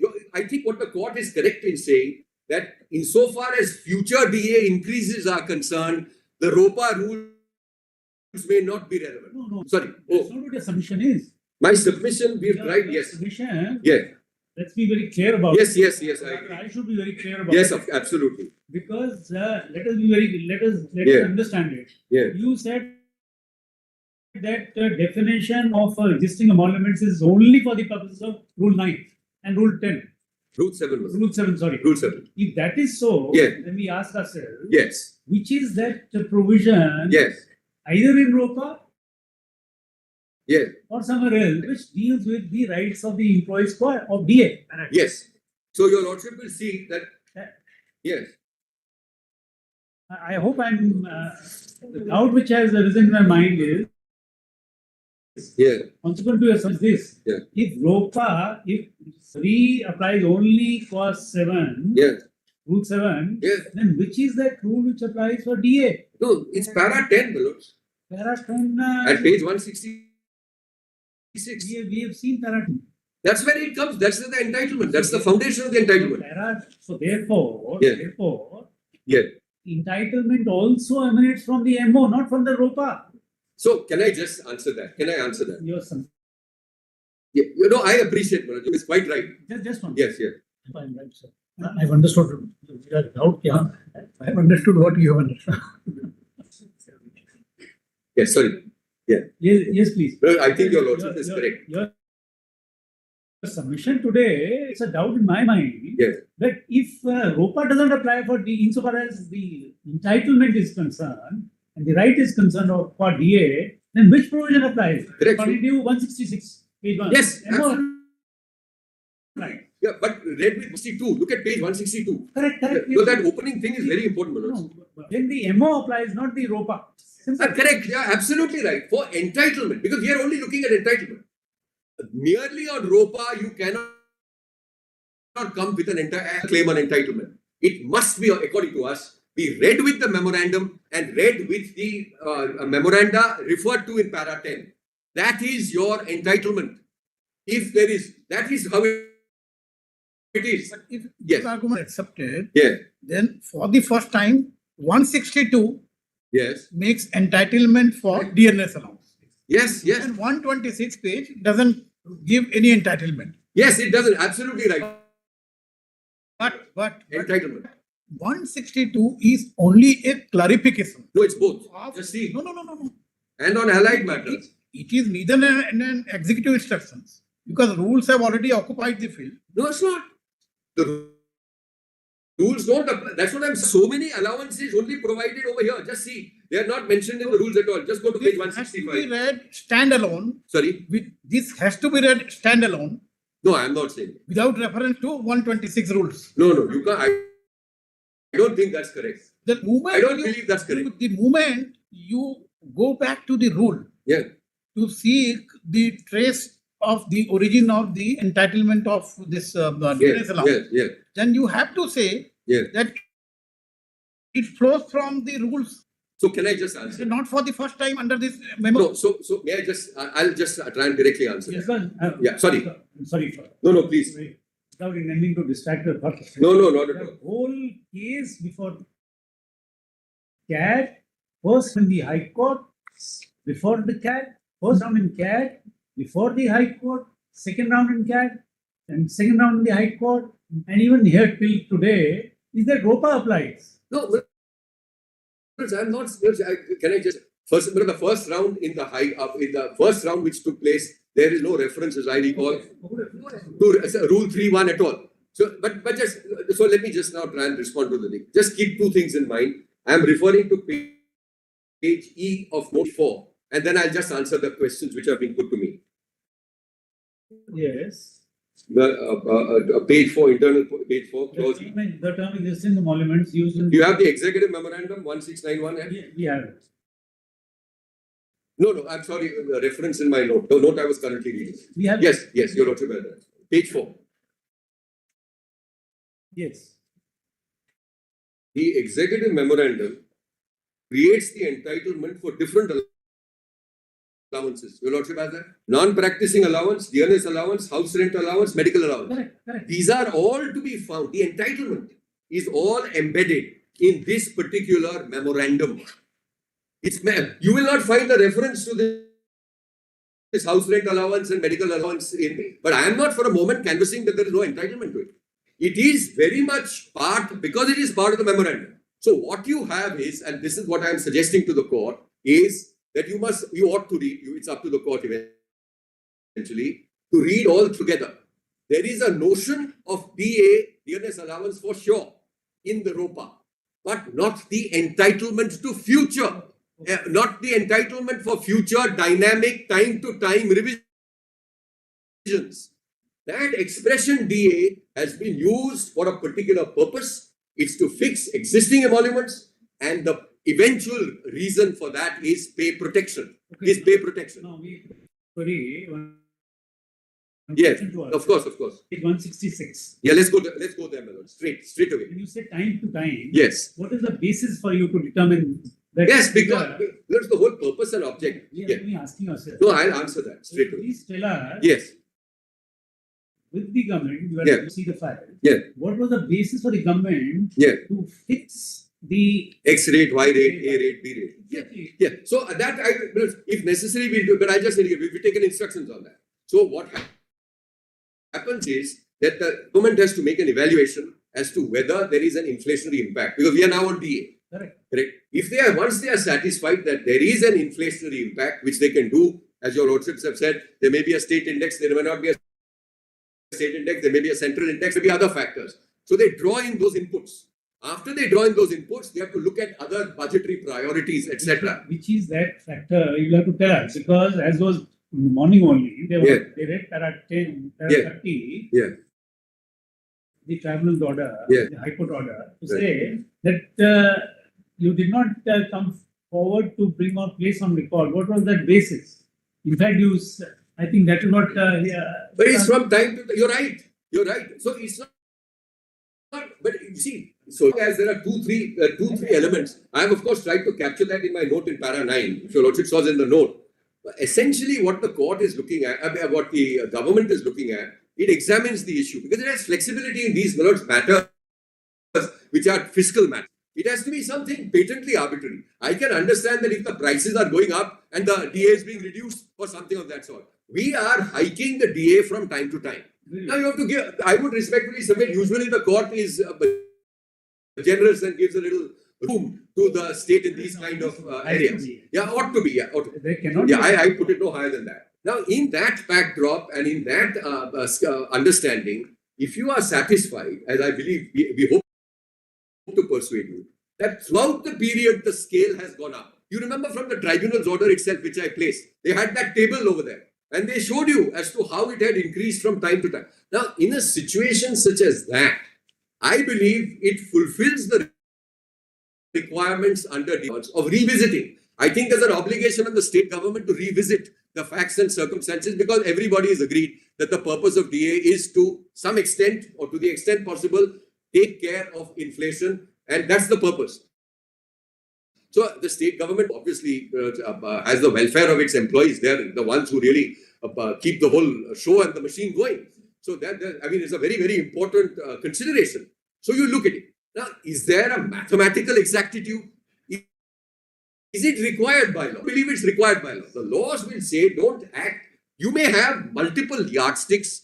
Those yardsticks may change from time to time. If you frame a rule, you must stick to that rule. But absent a framing of a hard rule, there is flexibility, I would respectfully submit, in para 10, so long as you are revisiting it from time to time. Very well. That's broadly where we are, right? Yeah. And of course, I'm obliged to my red friend, both the subsequent notifications, these notifications have not been challenged. That I We are aware. Yes, yeah. So, now this is para 10. Yeah. Now, just see what it refers to. Please see the para 10 on page 166. Yes, we have. Consequent upon revision of pay under ROPA, the dearness allowance to which government employees entitled from time to time, since 1st January needs to be related to pay in the revised pay structure. Now, see, this next line is most important.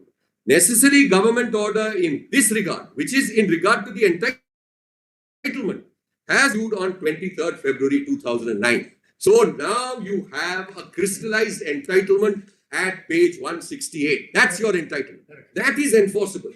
If you feel that something is ridiculous in terms of doesn't stand the scrutiny because some methodology has not been followed, or X or Y or Z, then you are required to challenge it under our system. But nobody has challenged any of this at all. And nobody has challenged any of the subsequent ones. So in my respectful submission, this is the scheme. Now see the contrast with the central government scheme. It's different. So now please go, if your lordships would, please go directly to my note, paragraph 11. Yes, para 11. Yes. The scheme applicable to the central government employees draws on two sources of power. The Central Civil Service Revised Pay Rules of 2008, which similarly provides a statutory framework for revision of pay structure. It does not create any entitlement fairness allowance, and Office Memorandum issued by the Ministry of Finance dated 29th August 2008 and subsequent Office Memorandums. I'll just read it and then I'll come to these documents. The salient features of this scheme, that's the central government scheme, unlike central government notification, a state government notification, the central government office memorandum accepts the 6th Pay Commission recommendation related to dearness allowance. This creates the entitlement for at the rate recommended by the 6th Pay Commission. This is evident from a plain reading of the memorandum itself. This is in contradistinction to the state executive memorandum, which do not accept the recommendation of the 5th Pay Commission insofar as concerned. The office memorandums prescribes specific rates from time to time. The entitlement of the central government employee is premised on the specified rate of DA mentioned against each start date. The entitlement using DA is premised on the central government accepting the 6th Pay Commission recommendation and is not based on existing emoluments. The term existing emoluments used in the central government rules is again only relevant for the purpose of Rule 7, which is fixation of initial pay in revised pay structure or pay protection, and is used only in 2 places. So their notes are a little different, but it's more or less in pari materia. Now, please have a look at this statement, the central government. Just see how the entire is very clear. It's in that note, the volume which we just gave. It was handed over yesterday loose, but just have a look at it. You will find it central government at page 11. Yes. No. The memorandum is at page 45. I'm sorry. This was handed over yesterday as well. The rules, central rules are earlier. Now see, this is where the entitlement springs from. Your Lordship said page 45? The office memorandum. Yes, office memorandum, 29th August 2008. That's right. Recommendation of the 6th Pay Commission, decision of government relating to grant of dearness allowance to central government servants, revised rates effective from so and so. The undersigned is directed to say that consequent upon the decision taken by the government on the recommendations of the 6th Pay Commission relating to dearness allowance, the President is pleased to decide that dearness allowance to all categories of central government employees shall be admissible from the dates mentioned below at the following rates. And then you have different dates and you have rates of dearness allowance 2, 6, 12, 16.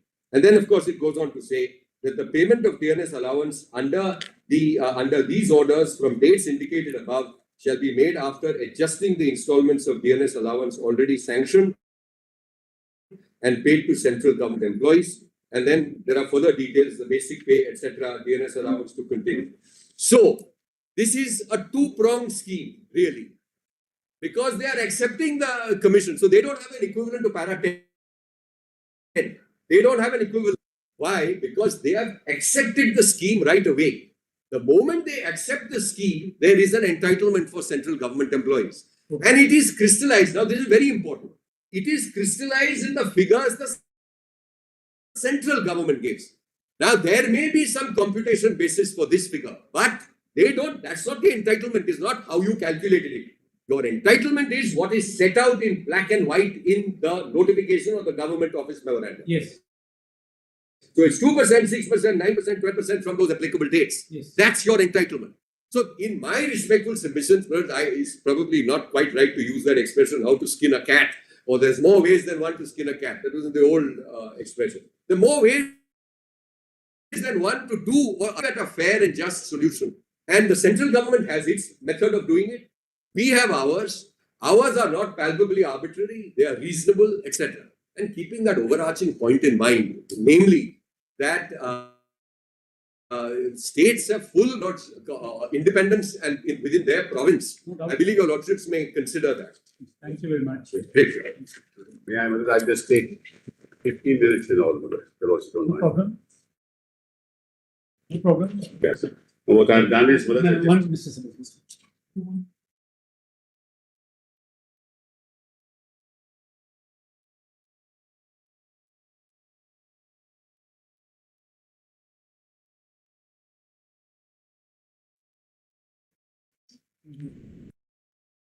Five minutes before one, there's some. You have to rise early 5 minutes before. Oh, I see. And you will take 15 minutes. What In do case we it- find, madam? What when will your lordships here be then? Tuesday. Tuesdays. Monday. Yeah, Monday.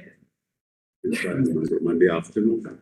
No problem. Monday afternoon, what time? At 2 o'clock.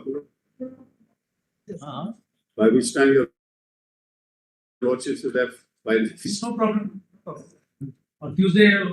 Monday at 2 o'clock. Well, Tuesday that Bihar election matter was that especially 12th and 13th is fixed in courts too.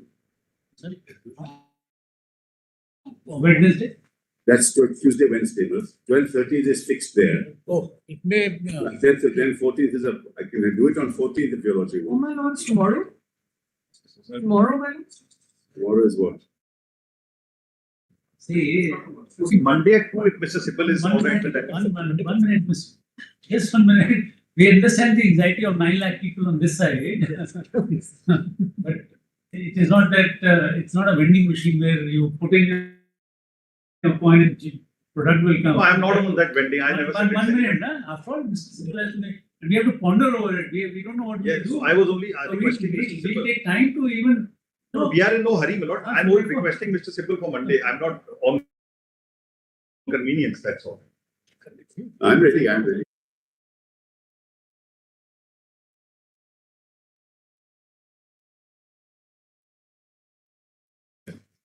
We'll keep it for Tuesday or Wednesday. And if you're not able, then we'll have it on Thursday. All right. Tuesday. Then, mothers, your lordships may do this. All right. We'll try, but then the Tuesday at 2, mothers? No problem. That's it. Then I'll try and somehow manage to be here. 2 o'clock. Yes, I'll try and manage to be here at 2, mothers. If not, I'll tell your lordships. Keep you blessed. Thank you. With my last kindly item 101. My return is 2011. No, we have not said anything. All matters would retain their position.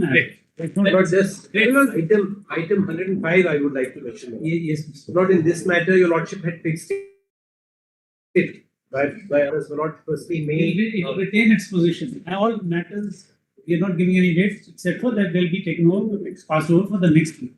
Next week. Next week. Then we'll wait. On matter Because there was only one difficulty I was wanting to mention. There's a matter 119 where my lords have only stayed the due judgment. What they have done is, I have no problem with that. I am all right, because they are not promoting people, everything is come to a standstill. What do you want? What do you want? What do you want? My lords, 2 weeks time, my lords, I will surrender, my lords. And my lords, in the meantime, I will also join in. It submits that the petitioner would surrender on or before give a date. The moment once when the petitioner surrenders, he would move an application grant of privilege. The open expects that the same will be considered expeditiously in accordance with law. My lords, in the meantime, I will join investigation. My lords may say so, my lords. Otherwise, No, that's up to interim bail. Once we have not interfered, my lords, I have not, but my you lords, that will be allowed 4 weeks to surrender. Then you will join in between, and police will not arrest you because you have been given time to surrender. That amount to interim bail. We'll withdraw the first part also. If you say so, we'll withdraw the first part also. Yes. Look, we have changed the written solution. But I said, How would you like to wait and see what, because they made new submissions today. We would rather that you. Very good. Very good. Thank you. Thank you. Bench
Well, we are now up to a almost conclusion that I'm going to say I am verifying the calculations.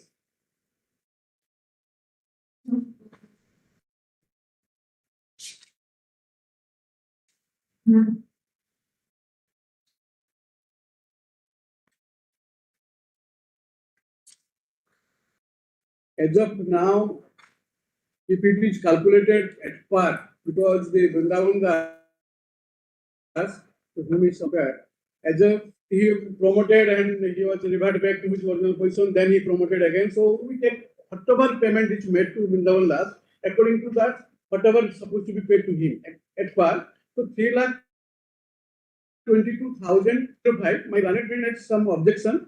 Two counts, 69,000 and one is 1,04,000. Just I am verifying from my office. There is only one thing in addition. And let me finish. Please. And after that, we implement along with at par with Vrindavan Das. Then your lordship kindly see the second page, 8,549. He immediately get reduced pension. It was already started from 22 and it will continue because he'll get less pension, but he's getting as of now. He will get. Please. We will suffer the consequence, whatever it is. Please. But what he says is, but that I will come to a bit later. Lord, please have a look at the top of the page, which my learned friend has ended over. Lord, in the first 4 or 5 months, last but one column or last column, your lordships will negative figures. Yes. Lord, there, Lord, please have a look at paper book, Lord, page 71. Lord, this comes to in the order of your lordships. Please have a look at page 71. They say that actually recovery comes. How they are flawed, I will show you.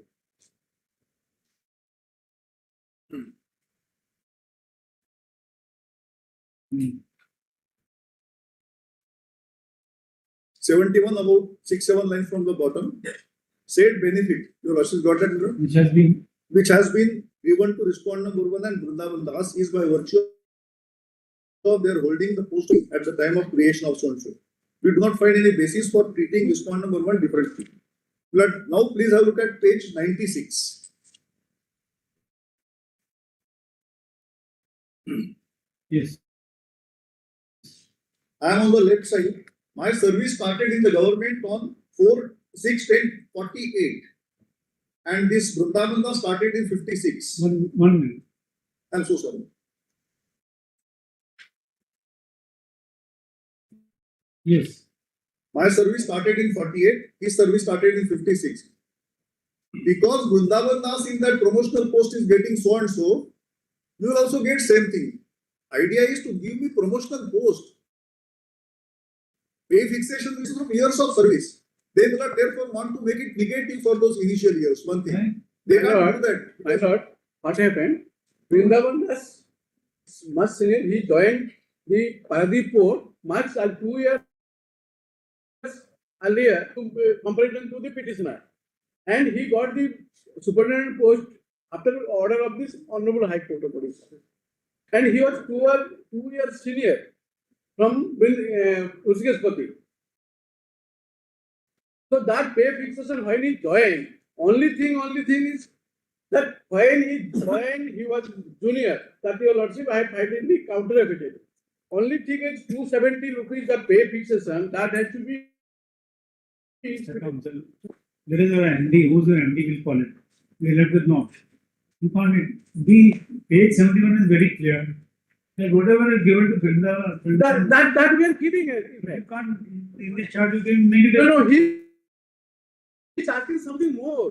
I don't understand what my learned friend is saying because only precisely one reason. Whatever we paid in comparison, everything is given here. Your lordship, can't see. It can't be PAs, can't be minus 495, na? From 9.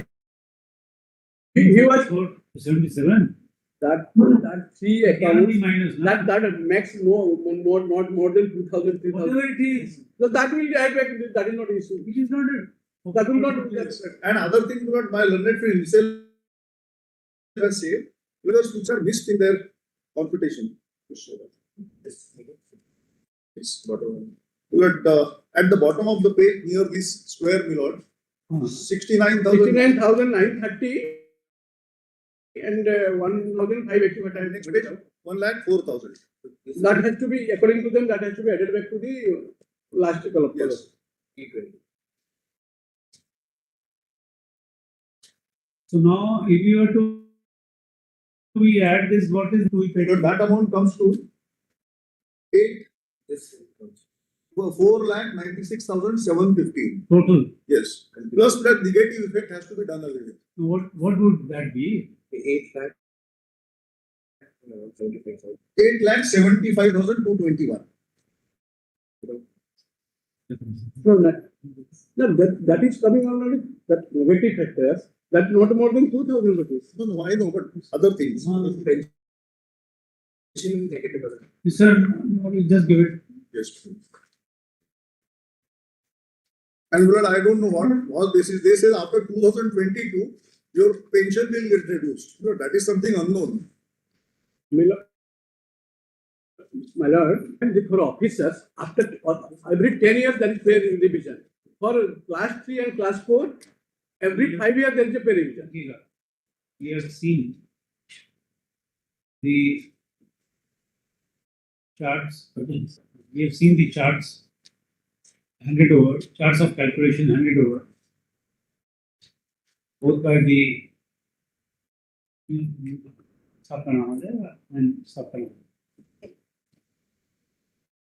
We have to consider, as per the respondents, the amount payable to the petitioner would be 4,96,750. Whereas, as per the petitioner, the amount comes to rupees 8,05,221. Having heard the council, having heard we perused the report and heard the learned council, we have to consider that the ticket by the petitioner need to be paid forthwith. Let's consider of some interest or reasonable interest. For all these years, the factum of settlement is not in dispute.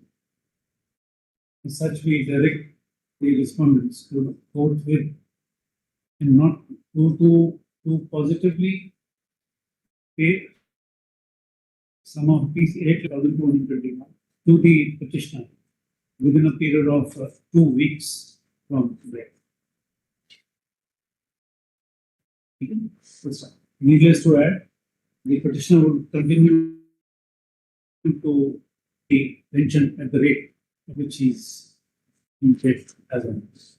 So we'll dispose it off. Yes. So the pension, your lordship, pension has to be paid same rate with Vrindavan Das.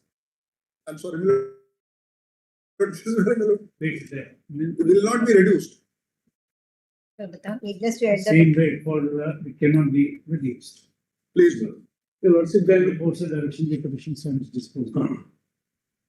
Needless to add, if the amount is not 2 weeks, the petitioner shall be entitled to interest on the aforesaid amount at the rate of 6%. Please. Your lordship then both the word is the best in both the he's getting all the entire heaven. That's it. Item 30. Please, sir.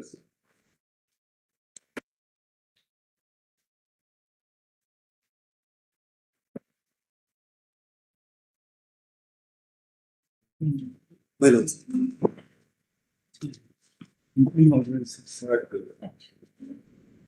Yes, please. My lords, on the last day, the Honorable Bench had asked me to seek appropriate instructions. The Honorable Bench had asked me to seek appropriate instructions, my lord, from the state. My lord, I have sought instructions. My lords, respectfully, my lords had asked, can the case be remanded back to the JFMC for reconsideration of the question of 155(2)? My lords,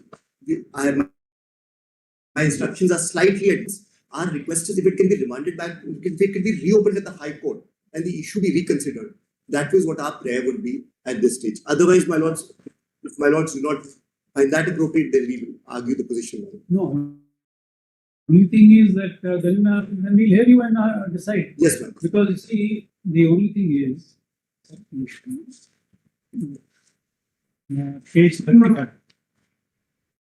My lord is looking at the inquiry report. No. Page 35, the short point is, if we correctly recollect, Permitted. the short point is that the power to be exercised by the magistrate under 155 2 CRPC. Yes. You're That absolutely power is to be exercised. Yes, ma'am. Now, at page 34 Yes, ma'am. is the power exercised by the magistrate. Yes, Now, here he says permitted. seen and permitted. Now, whether there is a proper application of mind or not, that's the only issue which arises for consideration. My lord. Now, I hope this is the issue. Lordship's right. Now, only thing is, we wanted to know whether this document alone, page 34 alone, Yes, 35 and 35 alone was placed before the magistrate, or was it with some enclosures or not?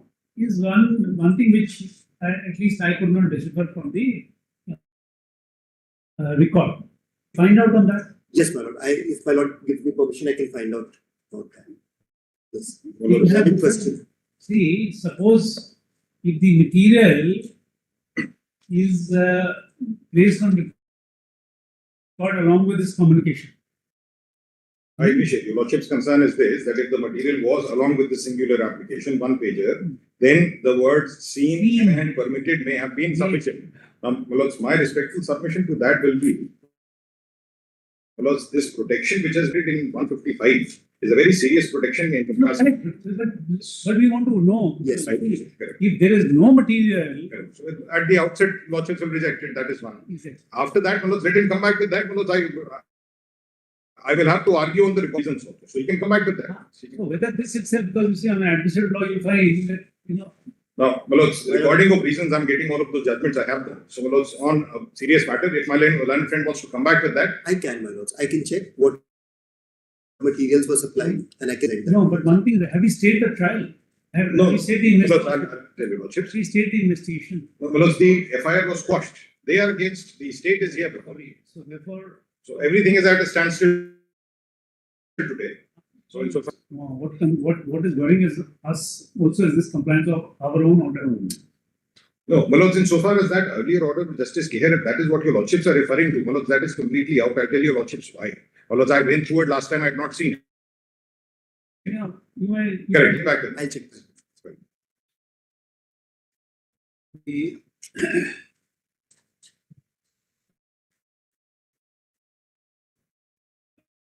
petitioner to file an affidavit is to whether any material other than the communication dated 16th of May 2016, bracket May, page 34,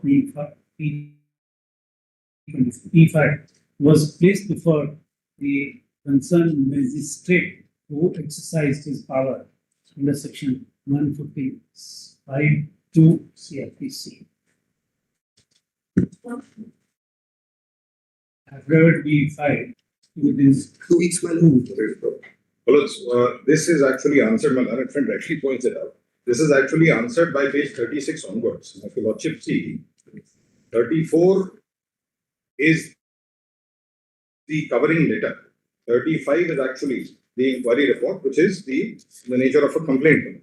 Whichever way, let him place it. This is already here. Apart from this, if there is any other material, because this is their statement, etc. If there is any material in support of this for the magistrate to examine. We are saying any material other than this communication. Other than except P5. P5 is the answer. We have said P5. Oh, very good. I'm sorry. We don't know whether inquiry report is part of P5. I'm grateful. One. Whether this was placed before the itself or not. So P5 subject to correction.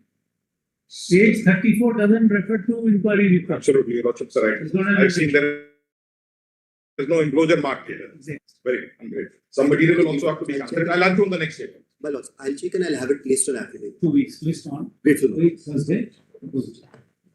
Very grateful.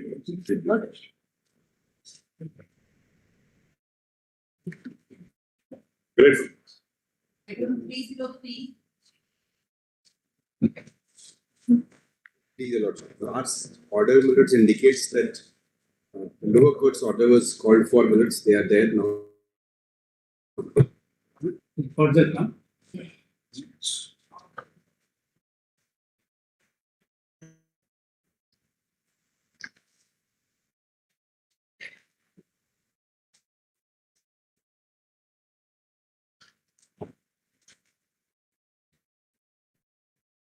So I must just point out, Mullets, everything, Mullets, had been considered in detail by the trial court order. Let's see the.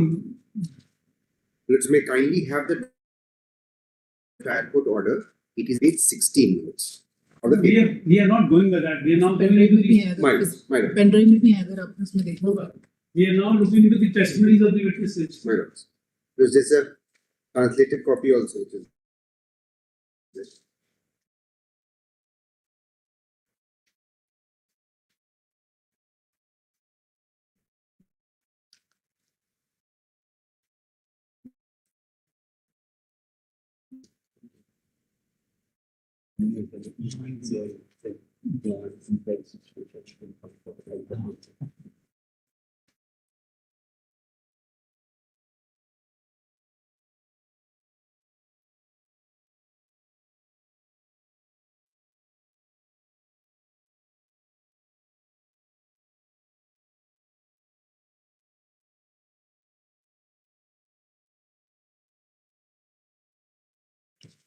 No, sir, I have been appointed by legal aid now, so They are outside minutes. They were in custody for about a month or so. That's it. That's the only time that is suspended. They have been served. They were served. Minutes.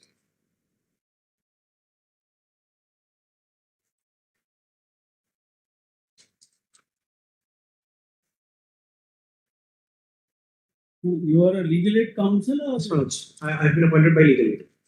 On behalf of the respondent? My lord, sir, my lord only directed because he was presented. My lord, No, you are an amicus. yes, my lord. You are an amicus, not a legal aid counsel. Yes, my lord.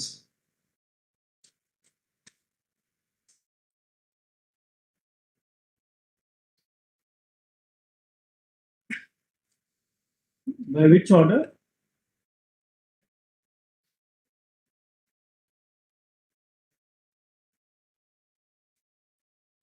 Lords,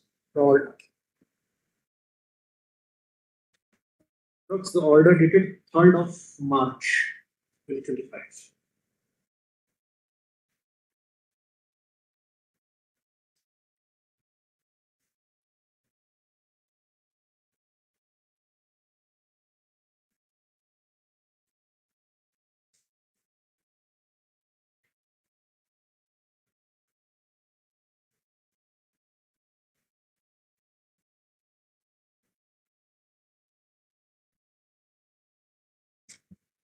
Okay. No, 3rd of March. Yes, my lords. 3rd of March 25. My lords. Supreme Court vehicles shall immediately move appear on this day. Okay. So you are not an amicus, I stand corrected. You are appointed as a legal aid counsel. Yes, my lords. What is that you have to say? Well, it's in the test. I have also gone through the testimony of the witnesses. The testimony of the witnesses are clearly inconsistent. He was not found at the spot. Recovery was not made from his person. One witness only says that recovery has been there from the house, not from his person. IU states that nothing has been recovered from him. And my lords, then there is the issue of quantum. Now the quantum also goes, perhaps it's 2 years minimum, but for reasons to be recorded by your lordships, it can also go under 2 years because there is no minimum. Proviso to the proviso is there. So lordship, there are these 3 submissions in the course of the arguments. Subject to your lordship's permission, I will be advanced. Let's see the statements of the witnesses. May it please, lordships, yes. Lordships, if PW1. Yes. Start from PW1. PW1 prosecution is Harun Uran. Where is the examination in chief? Well, it's from there. What problem? Digital copy है। हाँ जी, pen drive laptop भी है। Laptop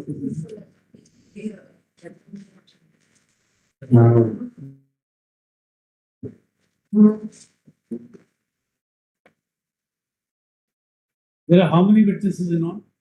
That's 11 witnesses. 12 minutes. 12 witnesses.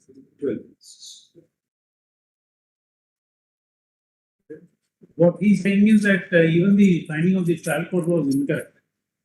My lords. That He is says that if the High Court finding is incorrect, then the finding of conviction is also incorrect. So we see, you just see that. Come, start. Yes, sir. It's PW1, Uran, Aura Bhagat, Elias Ura Bhagat.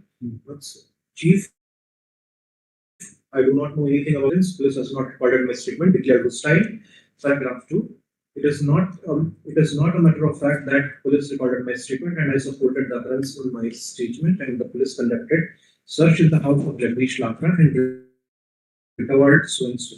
Also, and I also told Nakulji, Shivaji Nilesh of party came to his house. Party members of MNC regularly came at house. One person was arrested and he told me, Virenduran, and I am considering true facts. So clearly denied.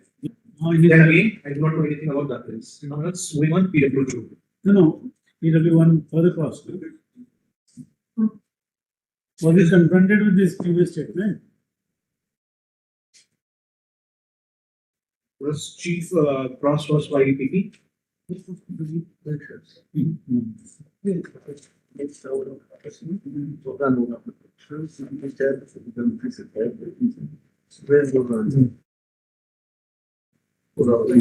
Sorry, senior.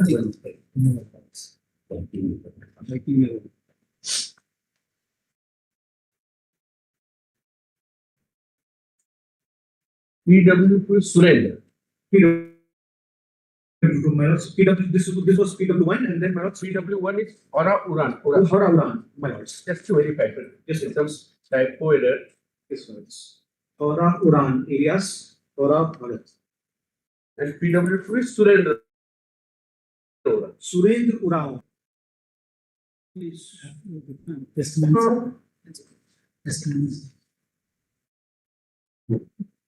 There will be a file by the name of translation. Translation. Translation.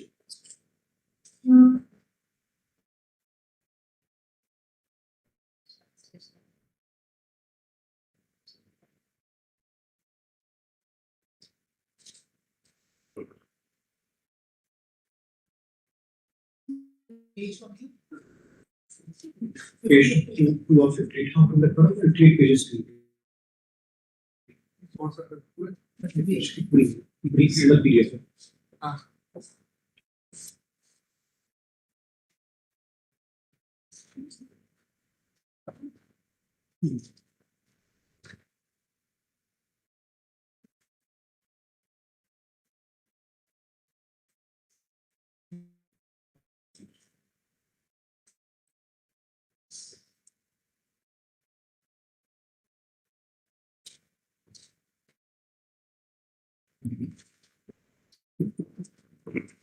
Everyone is lost. Yes, lords. Even IO. Even IO. You is paid? That's PW9. Just 1 minute.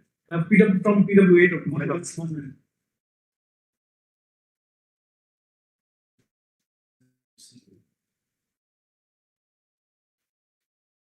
Come on.